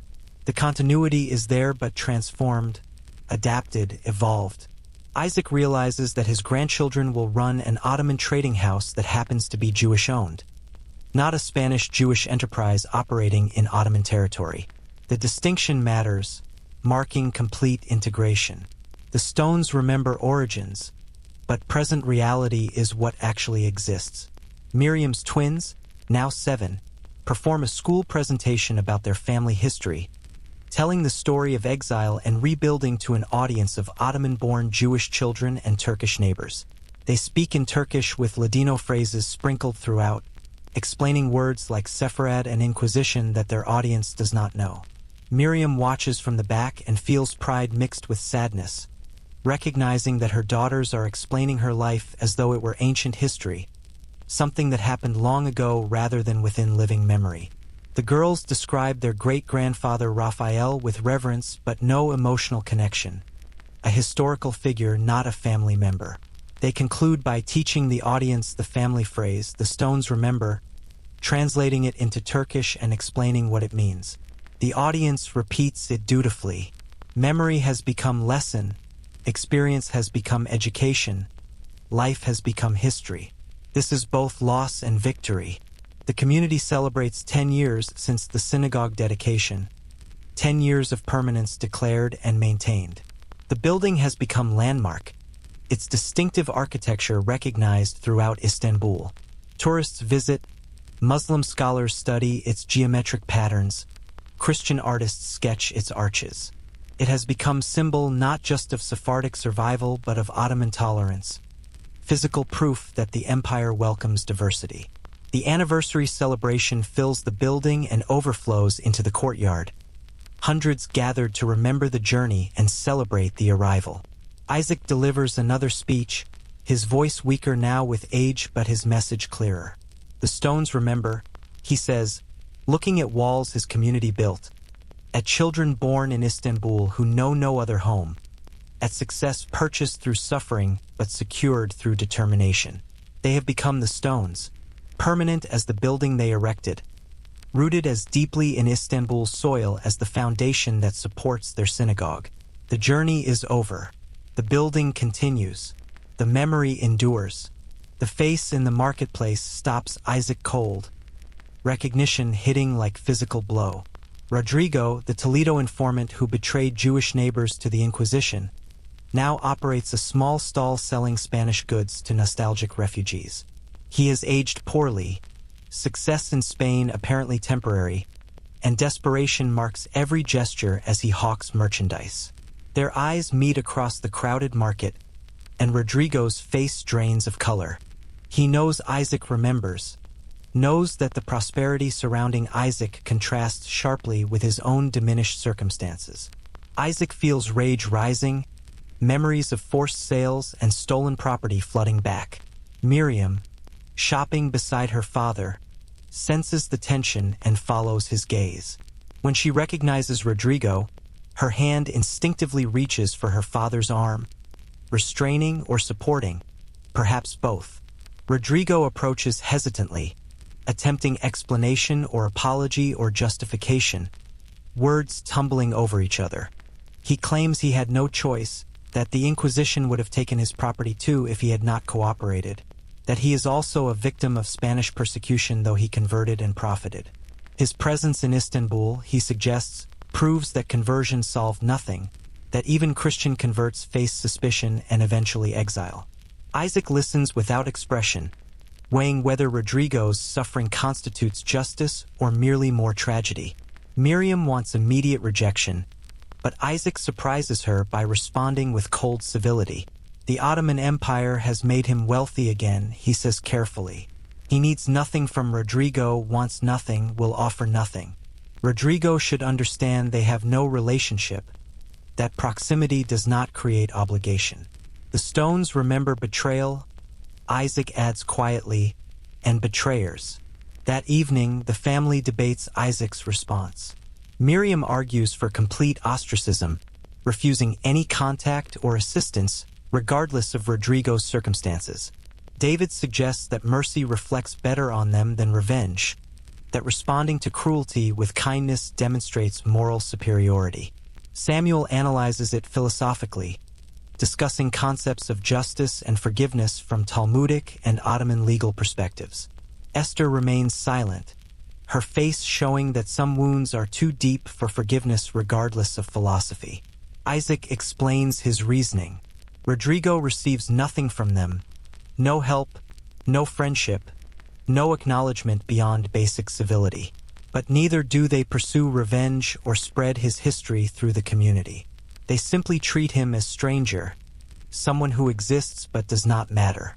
This indifference, Isaac suggests, may be the truest justice, demonstrating that Rodrigo's betrayal ultimately failed to destroy them. They survived and thrived. He did not. News arrives from Spain that terrifies the community. The Inquisition has expanded its authority, now investigating conversos, Christians of Jewish descent, with renewed intensity. Children and grandchildren of forced converts face accusations of secretly practicing Judaism, property confiscation, imprisonment, and execution. The strategy is clear, eliminating Jewish influence from Spain completely by destroying not just those who refused conversion but those who accepted it. Letters from converso relatives who remained in Spain describe nightmare conditions, constant surveillance, neighbors informing on neighbors, families destroyed by accusations real or fabricated. The Sephardic community in Istanbul recognizes how completely they escaped, how exile saved not just their faith but their lives and futures. Those who converted thinking it would end persecution were catastrophically wrong. The stones remember that compromise with hatred achieves nothing, that survival sometimes requires absolute refusal. The community debates whether to attempt rescuing converso relatives still in Spain, a dangerous and likely impossible undertaking. Some argue that family obligation requires trying regardless of risk. Others counter that attempting rescue endangers everyone, potentially drawing Spanish attention to Ottoman Jewish communities. Isaac is asked to organize any rescue attempt given his commercial networks and ships. He investigates possibilities, consulting with ship captains and merchants about smuggling conversos from Spanish ports to Ottoman territory. The logistics are nightmare, requiring bribes, false documentation, and extraordinary risk. Several captains refuse outright, unwilling to face Spanish authorities. Two agree, motivated by profit more than compassion, demanding extraordinary payment. Isaac commits his own resources to funding the operation, understanding that rescue of even a few will cost nearly everything he has rebuilt. Some prices, he tells Esther, must be paid regardless of cost. The first rescue ship departs for Barcelona carrying false cargo documentation and hidden compartments below deck. The operation is simple in concept but terrifying in execution. Contact Spanish conversos through coded letters, arrange meeting points, smuggle them aboard ships at night, sail to Ottoman ports. Each step risks discovery, imprisonment, execution. Isaac spends sleepless weeks waiting for news, every day without word increasing fear that the ship was captured. Miriam helps forge documents needed for rescued conversos to enter Ottoman territory. David creates false identity papers using his calligraphy skills. Samuel calculates optimal sailing routes and weather patterns. The entire family commits to the rescue operation, risking their hard-won security to save people they have never met but share blood and history with. The stones remember rescue as well as survival, compassion as well as self-preservation.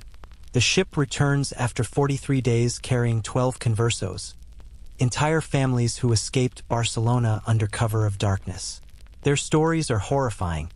Tales of neighbors arrested on fabricated charges, children interrogating parents, property seized, torture extracting false confessions. They describe Spain as paranoid nation destroying itself, obsessed with blood purity to the point of madness. The rescued conversos are broken people, traumatized beyond immediate healing, but they are alive and safe. The community welcomes them with overwhelming generosity, providing housing, food, work, and counseling. Esther's restaurant feeds them daily. Miriam's school enrolls their children. Isaac helps the men find employment. The rescue costs Isaac nearly half his wealth, but watching the conversos slowly begin to breathe freely again, he knows the price was worth paying. The stones remember both those who escape and those who enable escape. Not all respond to the conversos with welcome. Some Ottoman-born Jews question why resources should support Spanish Christians, arguing that conversos made their choice and must live with consequences. The debate becomes heated and ugly, revealing tensions between refugees who remember Spain and Ottoman-born generation who see conversos as strangers. Miriam argues passionately that conversos are Jewish regardless of forced conversion, that many maintain secret Jewish practice at extraordinary risk, that refusing them aid makes the community no better than Spain.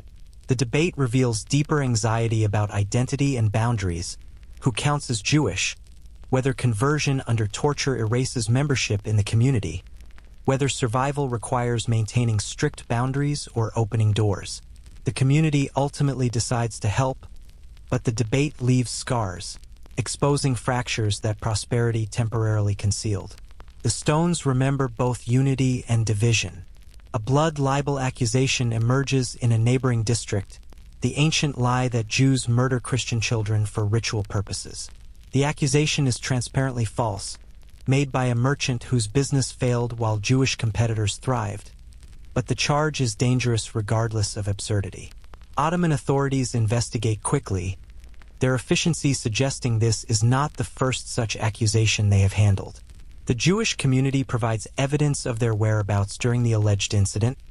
Witnesses testify to the accused man's character, and Muslim neighbors speak in his defense. The investigation concludes within days. The accuser is punished for false testimony, and the matter ends. The community is shaken but also reassured, recognizing again how differently Ottoman authorities respond compared to Spanish ones. Justice here is imperfect but functional. The stones remember both false accusations and fair investigations. Samuel's research attracts attention from European scholars who invite him to present at universities in Vienna and Venice. The invitations are both honor and complication, requiring travel to territories where Jews face restrictions he has not experienced in Ottoman lands. He debates whether to accept, whether exposing himself to European anti-Semitism serves any purpose when he can continue research safely in Istanbul. Isaac encourages him to go, arguing that demonstrating Jewish intellectual achievement in Europe itself is valuable, that excellence is the best response to prejudice. Miriam worries for her brother's safety but understands his desire to prove that the people Spain expelled are thriving. Samuel ultimately decides to attend the Vienna conference, bringing his most recent astronomical treatises and a determination to represent Ottoman Jewish scholarship with distinction. The stones remember those who carry knowledge into hostile territories, scholars as well as merchants who bridge divided worlds.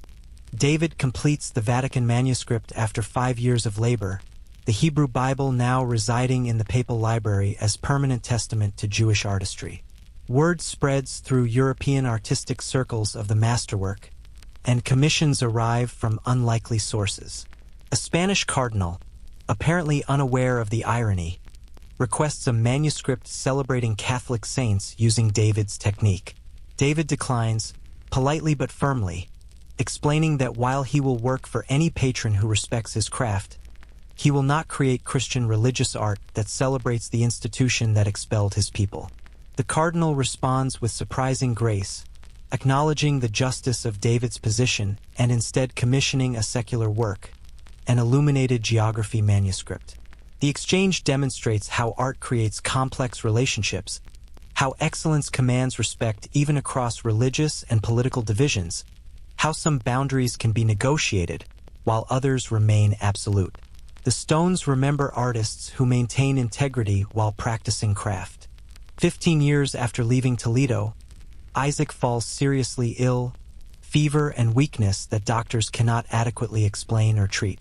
His family gathers, 3 generations crowding the sick room, fearing the patriarch's death.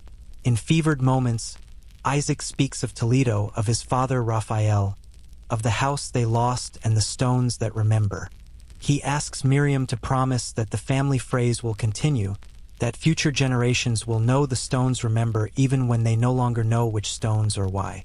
She promises through tears, holding her father's hand while Esther sits on the bed's other side, face set in determination to will her husband to survive through sheer force of love. After 3 weeks, the fever breaks. Isaac survives, weakened but alive, and the family celebrates recovery like religious festival. But the illness changes him, making him contemplative and urgent, aware that time is finite, that his story must be told while memory remains clear.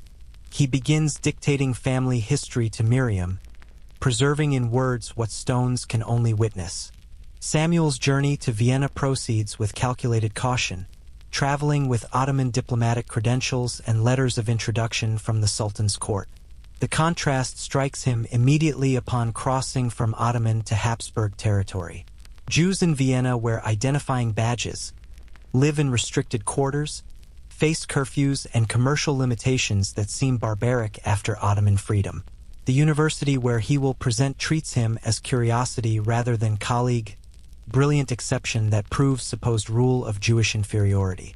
Samuel navigates this hostility with careful dignity, letting his research speak for itself, demonstrating through mathematics and astronomical observation that intelligence respects no religious boundary. His presentation on lunar calculations impresses even skeptical scholars. Afterward, a German professor approaches to acknowledge Samuel's brilliance, while suggesting he would achieve more if he converted. Samuel declines with cold politeness, noting that the Ottoman Empire rewards talent without requiring apostasy. Young Raphael, now 12, begins apprenticing in his grandfather's trading company, learning commerce from the ground up. He works on the docks loading cargo, in the warehouse inventorying goods, in the office studying ledgers. Isaac, recovered from his illness but aware of mortality, is determined to pass forward everything he learned through building 2 successful businesses, one lost in Toledo and one created in Istanbul. But Raphael approaches commerce differently than Isaac did, more Ottoman in perspective, less shaped by Spanish refugee caution. He proposes expansion into new markets, partnerships with non-Jewish merchants, investments in manufacturing rather than just trade. His ideas are bold, sometimes reckless, reflecting the confidence of someone who has never known exile, who cannot imagine losing everything overnight. Isaac recognizes this security as precious gift, the freedom from trauma-driven caution, but worries that Raphael's generation lacks the wariness that ensured survival. The stones remember both boldness and caution. Miriam's school faces unexpected challenge when Ottoman authorities propose integrating curriculum to match state educational standards, potentially limiting religious instruction time. The proposal is framed as modernization and equality, ensuring all Ottoman subjects receive comparable education regardless of religion. Some community members see this as threat to Jewish identity, state interference in religious education.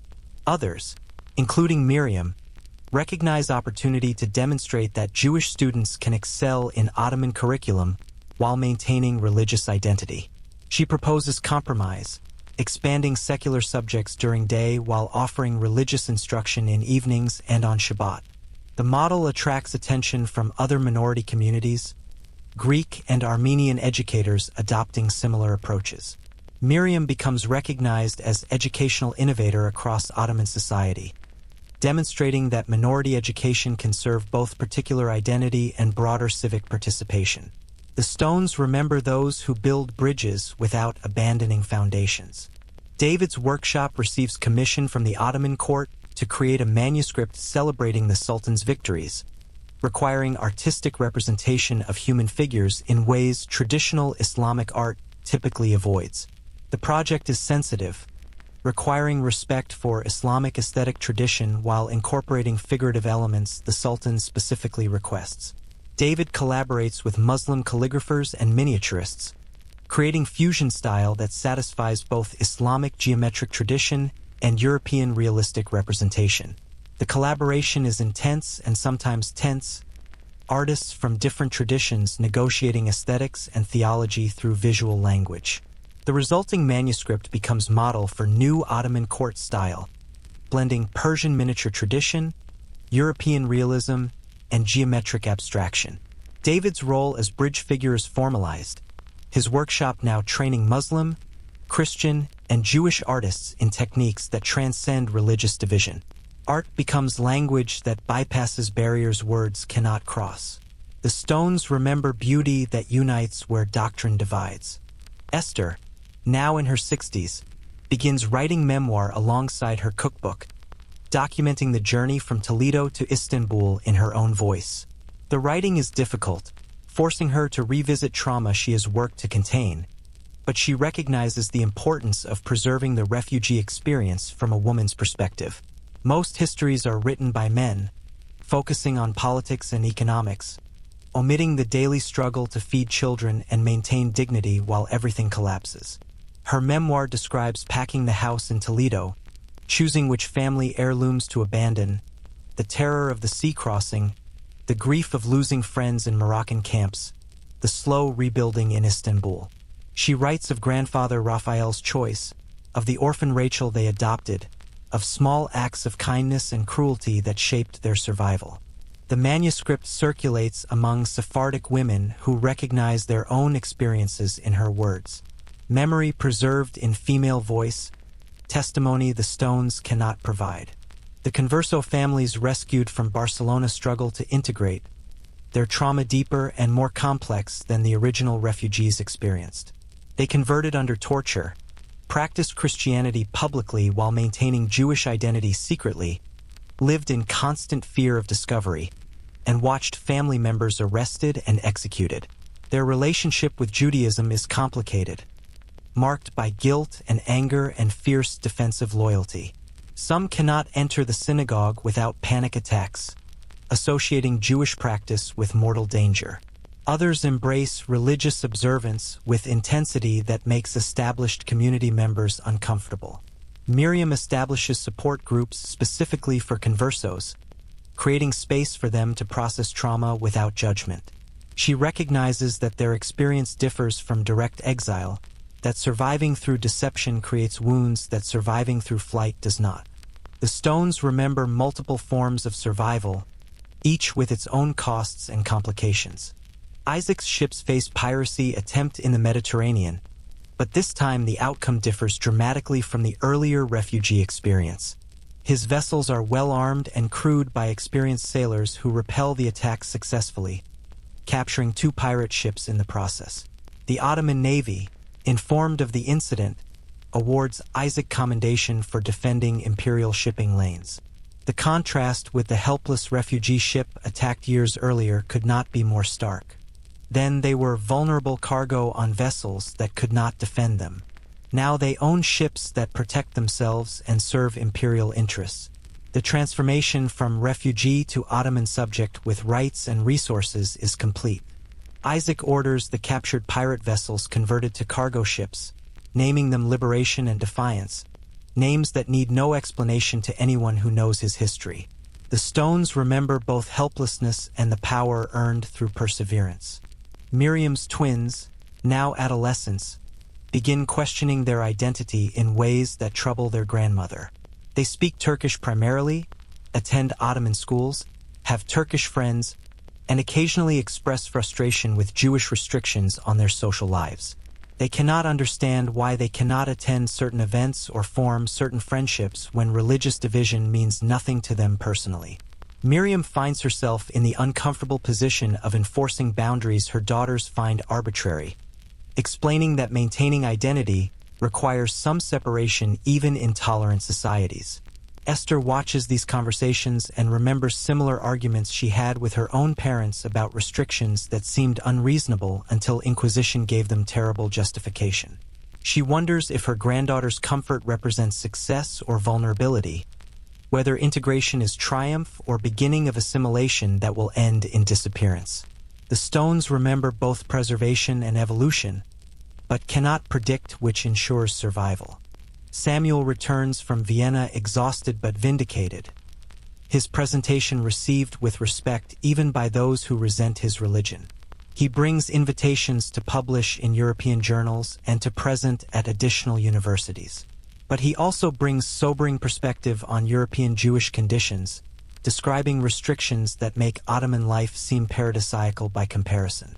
His report to the community emphasizes how fortunate they are, how Sultan Bayezid's welcome created opportunities impossible in Christian Europe. Yet he also notes that European Jews, despite restrictions, maintain intense religious observance and scholarship, perhaps because persecution forces them to cling tighter to identity. He wonders aloud whether Ottoman tolerance might paradoxically lead to assimilation, whether comfort poses different threat than persecution does. The question disturbs the community, raising issues they prefer not to examine. The stones remember that survival takes many forms, not all equally desirable. David begins training his nephew, Miriam's son Yosef, in manuscript illumination, hoping to pass the craft to the next generation. But Yosef, while talented, is more interested in the new printing press than traditional illumination. He argues that printing will democratize knowledge, making books affordable for everyone rather than luxury items for wealthy patrons. David sees this as threat to craft tradition, beauty sacrificed for efficiency. Their debates become proxy for larger community arguments about tradition versus innovation, quality versus accessibility, preservation versus adaptation. Miriam mediates between her brother and son, recognizing validity in both positions. Perhaps, she suggests, there is room for both illuminated manuscripts and printed books, each serving different purposes. The family that fled to preserve tradition now debates how much tradition to preserve. The stones remember that survival requires both continuity and change, but balancing them is never simple. The community plans a major festival celebrating 20 years in Istanbul, 2 decades since the first refugees arrived. The celebration will include not just Sephardic community but Turkish neighbors, Armenian merchants, Greek scholars, and Ottoman officials who facilitated their integration. Planning committee debates whether to emphasize their Ottoman success or their Spanish heritage, whether to look forward or backward. Miriam argues for both, celebrating what they have become while honoring what they survived. The festival will feature Spanish music adapted with Ottoman instruments, Sephardic cuisine using Turkish ingredients, performances in Ladino, Turkish, and Hebrew. The synthesis represents their actual lives, neither purely Spanish nor purely Ottoman, but something new created from both. The stones remember that identity is not fixed but evolving, that cultures blend without necessarily disappearing, that preservation can include adaptation. The festival itself becomes statement about possibility. As the festival approaches, Isaac insists on one specific element, a memorial wall listing names of those who died during the Exodus, in Moroccan camps, on the sea crossings, in the first difficult years in Istanbul. The wall will bear grandfather Raphael's name, the orphan children Esther could not save, the conversos who died in Spanish prisons, all who paid the price for faith and survival. Some committee members resist, wanting celebration not mourning, but Isaac is adamant. We celebrate because they died, he says quietly. We honor their memory by building what they could not live to see. The stones remember the dead as well as the living, and our joy is incomplete without acknowledging their sacrifice. The community agrees, understanding that Isaac is creating memorial for his father and all those the stones alone cannot remember. The festival will celebrate survival but also witness loss, honoring both the journey and those who did not complete it. Memory requires both. The 20-year festival fills the streets around the synagogue, thousands gathering in celebration that overflows designated spaces. The memorial wall is unveiled first, a deliberate choice to begin with remembrance before moving to celebration. Isaac reads names slowly, pausing after each one to allow the community to respond with traditional morning prayers. Grandfather Raphael's name is there, and others who sacrificed everything. The list is long, heartbreaking, a testament to how many did not survive to see this moment. After the memorial service, music begins, first Spanish melodies played on Ottoman instruments, creating sound that belongs to both worlds and neither. Dancers move in fusion styles, Spanish steps with Turkish rhythms. The crowd is diverse, Jews and Muslims and Christians celebrating together, demonstrating the Ottoman ideal of respected diversity. Sultan Bayezid sends representatives bearing congratulations and gifts. The refugee community has become an integral part of Istanbul's fabric. David presents his masterwork during the festival, a massive illuminated chronicle documenting the Sephardic journey from expulsion to establishment. The manuscript is collaboration between him and his nephew Yosef, traditional illumination combined with sections produced by printing press, demonstrating how old and new methods can complement each other. The chronicle includes maps showing refugee routes, portraits of community members, documentation of the synagogue's construction, transcriptions of key letters and decrees. It is history preserved through art, memory given permanent, beautiful form. Ottoman officials examine the work with appreciation, recognizing it as valuable historical document as well as artistic achievement.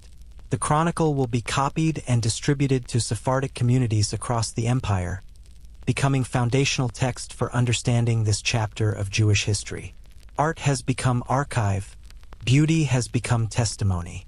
The stones remember, and now so will this manuscript. Miriam's school performs a play written by her students, dramatizing the exodus from Spain to Istanbul through children's eyes. The young actors portray the fear of leaving home, the terror of the sea crossing, the grief of losses, and the slow rebuilding in new land. They perform in 3 languages, Ladino, Turkish, and Hebrew, requiring the diverse audience to experience partial incomprehension, feeling what it means to not fully understand the world around you. The play is moving and sophisticated, demonstrating both theatrical talent and deep understanding of their community's history. Ottoman officials are particularly impressed, recognizing the educational achievement and cultural preservation. One Turkish official comments that the play teaches Ottoman children as much as Sephardic ones, creating empathy across difference. Art becomes education, performance becomes testimony, and the next generation claims the story as their own. Isaac gives the keynote speech, his voice strong despite his 70 years. He speaks of grandfather Raphael, of the impossible choice between faith and homeland, of the journey that cost so much and gave back more than seemed possible. He acknowledges the Ottoman Empire's welcome explicitly, praising Sultan Bayezid's vision and the Turkish people's general acceptance. He describes the synagogue as physical manifestation of their permanence, stones that will remember long after those who placed them are gone. He concludes by looking directly at the Ottoman officials present, saying that the Spanish monarchs expelled talent and the Sultan gained it, that persecution is always waste while tolerance creates prosperity. The speech receives standing ovation from the diverse crowd. Ottoman officials applaud particularly enthusiastically, recognizing validation of imperial policy. Isaac has become elder statesman, refugee transformed into respected community voice. The stones remember him, and he has ensured they remember accurately. Esther is honored during the festival for her business success and community service, the first woman formally recognized by the Sephardic Community Council. The recognition is controversial to some traditionalists who question public honors for women, but younger members insist that her contributions deserve acknowledgement. Esther's speech is brief and practical, describing feeding refugees as obvious necessity, not heroism, building business as survival strategy, not ambition. She deflects praise toward the women who work with her, the Turkish neighbors who welcomed them, the community members who supported each other through hardship. Her humility makes the recognition more powerful, demonstrating that greatness sometimes comes through daily acts repeated with love rather than dramatic gestures. The crowd includes many women she has fed, employed, trained, and encouraged. Their presence is her true honor. The stones remember both grand achievements and quiet daily persistence that enables survival. Samuel presents astronomical findings, using the festival as opportunity to make science accessible to broader community. He demonstrates telescope observations, showing festival attendees the moon's surface, explaining how astronomical calculations enable navigation and calendar determination. Turkish children and Sephardic children crowd around equally fascinated, no difference in their curiosity or comprehension. He explains how Islamic astronomy preserved Greek knowledge during Europe's Dark Ages, how Jewish scholars translated and transmitted this knowledge, how Ottoman observatories now advance the field. His presentation demonstrates knowledge as collaborative human endeavor transcending religious and political divisions. Ottoman officials note how effectively he communicates complex ideas, recognizing value for imperial education initiatives. Science becomes bridge as art did for his uncle, demonstrating that knowledge pursued honestly serves everyone. The stones remember that truth has no nationality or faith, that understanding the universe is universal human project. The festival includes a ceremony dedicating Isaac's trading fleet to ongoing refugee rescue operations, formalizing what has been informal practice. Isaac announces that a portion of profits will permanently support bringing conversos and other persecuted Jews from Christian territories to Ottoman lands. He has established a fund that will continue after his death, ensuring that future generations maintain the commitment to rescue. Several wealthy Sephardic merchants pledge matching contributions, creating substantial endowment. Ottoman officials applaud the humanitarian initiative while noting it also brings skilled immigrants to the empire, serving Ottoman interests as well as Jewish ones. The ceremony represents institutionalization of compassion, ensuring that individual generosity becomes permanent community commitment. The stones remember those who create systems that outlast their creators, who transform personal values into lasting institutions. This is legacy beyond wealth or accomplishment. This is love made permanent through structure. Rachel, the orphan girl Esther adopted 23 years earlier, now a young woman with her own family, speaks at the festival about what adoption meant. She describes having no memory of her birth parents, knowing only that Esther became her mother when she needed one most. She speaks of growing up Alvarez, never feeling less than fully family, never treated as different from the biological children and grandchildren. Her speech emphasizes how refugee communities survive through extending family beyond blood, how survival requires claiming orphans and strangers as kin. She introduces her own children, third-generation Alvarez, who carry forward the family that rescued their grandmother. The circle continues, trauma transformed into love, loss becoming larger family. Esther weeps openly as Rachel speaks, this rescued child now woman with children of her own. The stones remember families that expand through choice as well as birth, love that transcends biology. The festival concludes with the community reciting the phrase together, thousands of voices in multiple languages saying the stones remember. Isaac leads the recitation, his voice carrying across the crowd, and the response is overwhelming, a roar of voices in Ladino, Hebrew, Turkish, each language carrying the same meaning, each voice claiming the memory.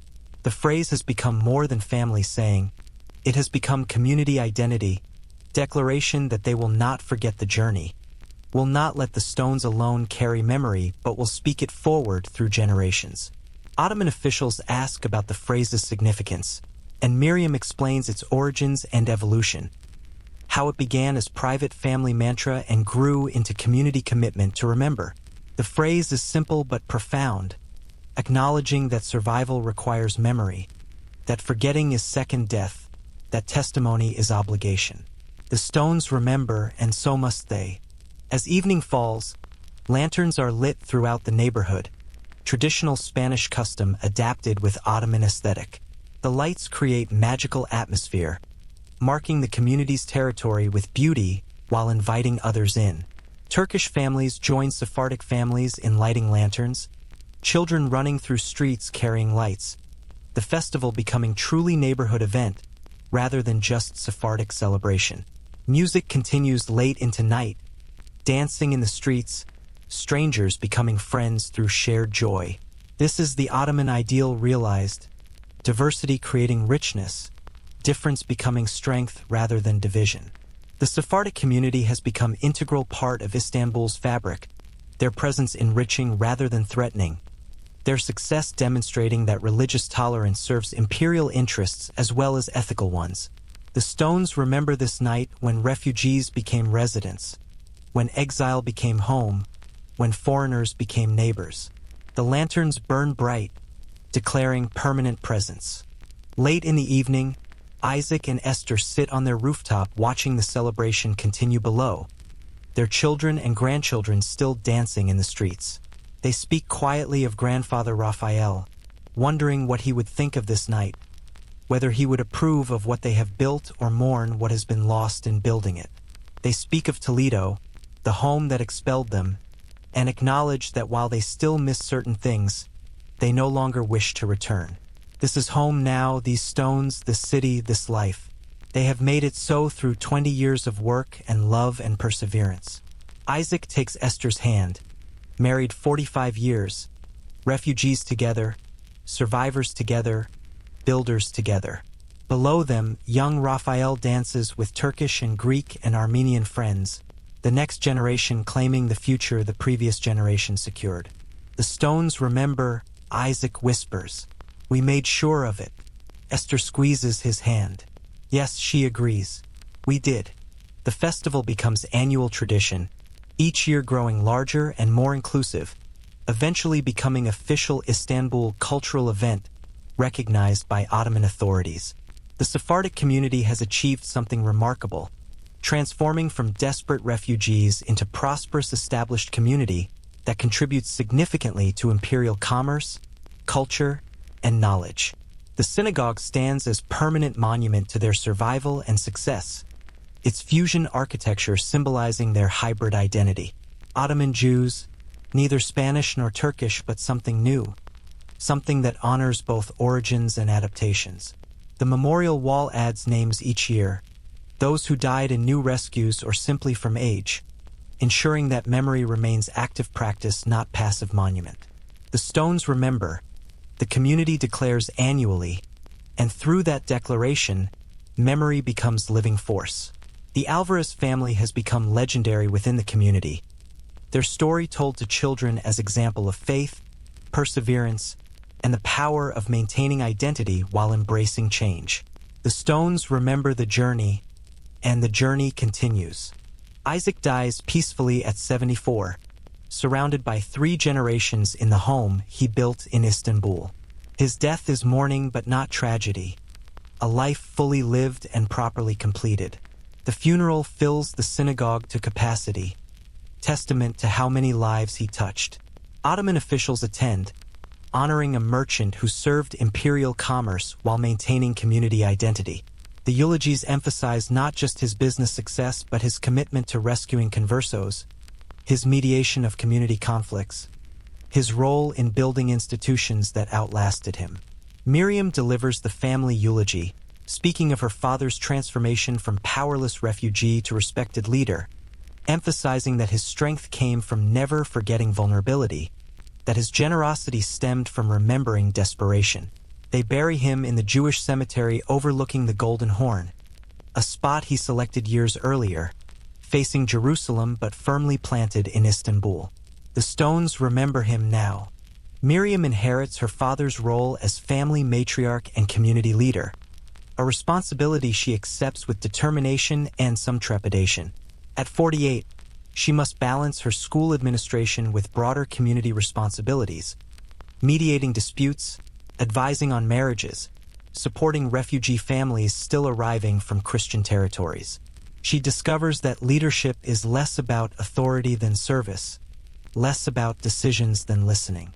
Her father prepared her through example more than instruction, teaching that power without compassion is tyranny while compassion without strength is mere sentiment. She begins writing more systematically, expanding her mother's memoir to include multiple generations, creating comprehensive family history that documents not just events but emotional journey, not just facts but feelings. The work is exhausting but essential, ensuring that memory passes accurately to generations who will never know exile firsthand. The stones remember facts, but books remember meaning. Samuel achieves international recognition when his astronomical treatise is translated into Latin and Italian, circulating through European universities. His work on lunar eclipses revolutionizes calendar calculations, earning praise from scholars across the Mediterranean. He corresponds with Copernicus, exchanging ideas about planetary motion, part of intellectual network that will eventually transform understanding of the cosmos. The letters between Ottoman Jewish astronomer and Polish Catholic mathematician demonstrate that knowledge truly transcends religious and political boundaries, that some questions are universal human concerns.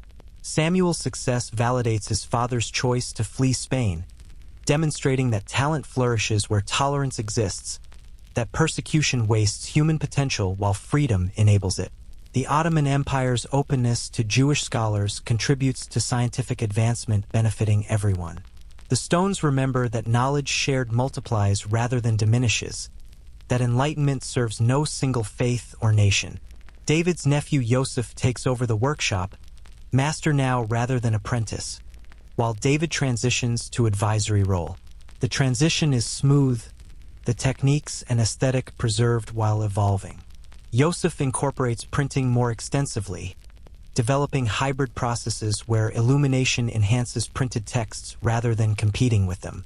The workshop produces beautiful, affordable books, making Jewish texts accessible to modest families, while still creating magnificent manuscripts for wealthy patrons. The dual approach satisfies both traditionalists and innovators, demonstrating that preservation and progress need not conflict. Under Yosef's leadership, the workshop trains the next generation, including his own children and students from modest families offered apprenticeships regardless of ability to pay. Art becomes community resource, beauty becomes accessible, craft becomes heritage passed forward deliberately rather than restricted to elite. The stones remember those who expand access while maintaining quality. Esther publishes final edition of her cookbook memoir combination, now expanded to include reflections on loss and memory and the nature of home. The book becomes philosophical meditation on displacement, using food and recipes as framework for exploring deeper questions about identity, belonging, and survival. Her writing is simple but profound, accessible to anyone who has experienced loss or change. The book circulates widely beyond Sephardic community, resonating with other displaced peoples throughout the Ottoman Empire. Armenian refugees from Persia, Greek refugees from Venetian territories, all find their experiences reflected in her Spanish Jewish story. Her particular experience becomes universal testimony, individual history illuminating collective human patterns. Publishers request translations into Turkish and Greek, ensuring even wider distribution. Memory preserved through one woman's voice reaches thousands, demonstrating that personal narrative carries political and philosophical weight. The stones remember, but words communicate what stones cannot. The twins, Raquel and Luna, now young women, choose different paths that represent the community's diversity. Raquel becomes teacher like her mother, continuing the family tradition of education and cultural preservation. Luna marries a Turkish Muslim merchant after extensive family debate and negotiation, maintaining her Jewish identity while joining a Muslim household through agreement that their children will be raised in both traditions. Her choice is controversial, pushing boundaries of acceptable integration, but she and her husband navigate it with determination and love. Their marriage becomes model for other interfaith Ottoman couples, demonstrating possibility of deep personal connection across religious lines while respecting both traditions. Not everyone approves, but the marriage succeeds, producing children who are proudly and comfortably both Jewish and Muslim, embodying the Ottoman ideal at intimate family level. The stones remember that boundaries can be bridges when approached with respect and love. Young Raphael, now in his 20s, proposes expanding the family trading company into banking and finance, offering loans to Ottoman merchants and refugees establishing businesses. Isaac's conservative approach has served well, but Raphael argues that the next generation needs new strategies, that finance offers opportunities trade alone cannot match. Miriam, as family head, must decide whether to authorize this significant shift. She consults with David, Samuel, and Esther, seeking consensus. The debate reveals generational differences, older generation risk-averse from trauma while younger generation bold from security. Miriam ultimately approves Raphael's proposal, but with significant oversight and gradual implementation, balancing innovation with caution. The decision represents her leadership style, honoring both past wisdom and future opportunity, recognizing that survival requires adaptation without recklessness. The stones remember that leadership means weighing competing values, not choosing sides but finding synthesis. The community commissions expansion of the synagogue to accommodate growing population, Sephardic refugees continuing to arrive and Ottoman-born Jewish families growing. The expansion will add wings while preserving the original building, honoring the past while building for the future. David, now elderly, oversees the design, ensuring architectural continuity with original fusion style. The project employs Sephardic stonemasons, Turkish carpenters, and Armenian artisans, the construction itself demonstrating Ottoman diversity. The community debates whether to include memorial spaces for different waves of refugees, conversos rescued from Spain, Jews expelled from Portugal, families fleeing other persecutions. They decide to create a hall of memory with sections for each group, acknowledging that the Sephardic story is not single narrative but multiple journeys that share common themes. The stones remember each wave, each story, each sacrifice. The expansion will honor all of them. Esther dies quietly at 78, passing in her sleep after an ordinary day spent cooking and writing. Her death, like Isaac's, is grief but not tragedy, a life fully lived and properly completed. The funeral becomes celebration as much as mourning, honoring her transformation from refugee wife to successful entrepreneur to community matriarch to published author.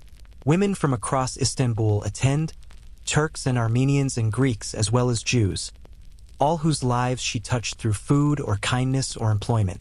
Her cookbook memoir is read aloud during the service, passages about survival and memory and the meaning of home. They bury her beside Isaac, overlooking the Golden Horn, together in death as in life.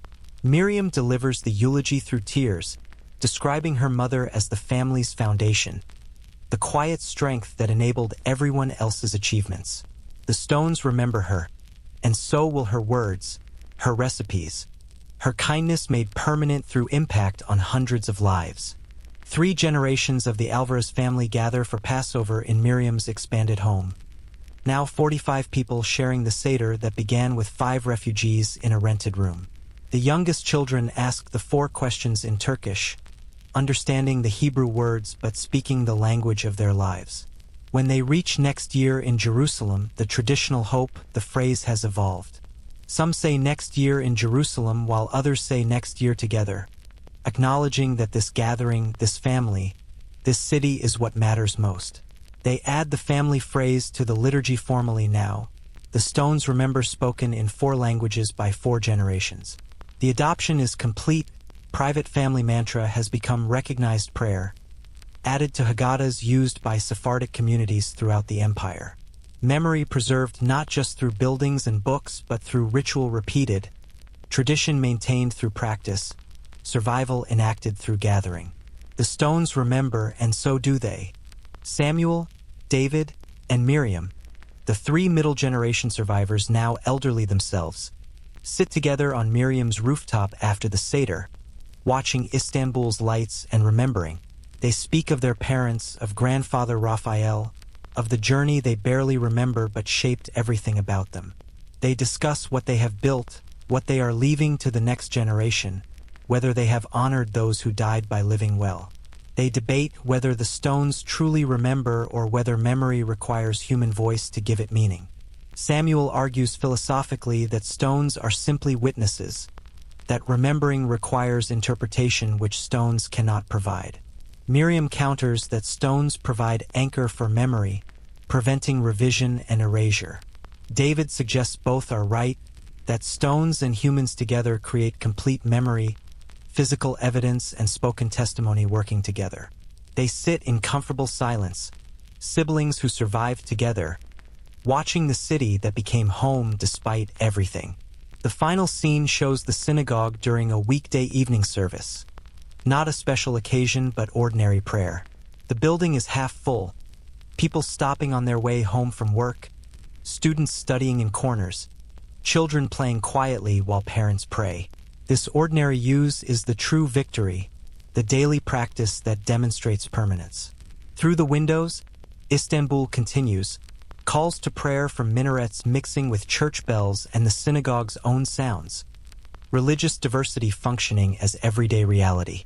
The memorial wall is visible, names illuminated by eternal flame, the dead witnessing the living. The stones remember, carved now into the wall itself, visible reminder of the journey that brought them here. The community they fled to has become the community they built. The exile has ended not through return to Spain, but through creation of new home, new identity, new future. The stones remember the refugees who became these people, and these people ensure the stones themselves endure to tell the story. The synagogue doors remain open, welcoming whoever enters, permanent home for a people who thought home was lost forever.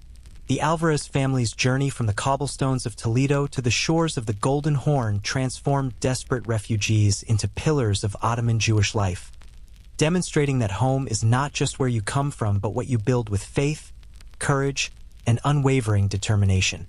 Over 3 decades, they created businesses, schools, artistic workshops, and rescue operations that enriched not just their family, but entire communities across the empire. If this story of resilience and cultural survival moved you, please like this video and subscribe to Whispered Empires for more hidden histories that illuminate the human capacity to rebuild from ashes. Tell me in the comments which moment resonated most deeply with you, or simply write "The Stones Remember" to let me know you witnessed this story to its end.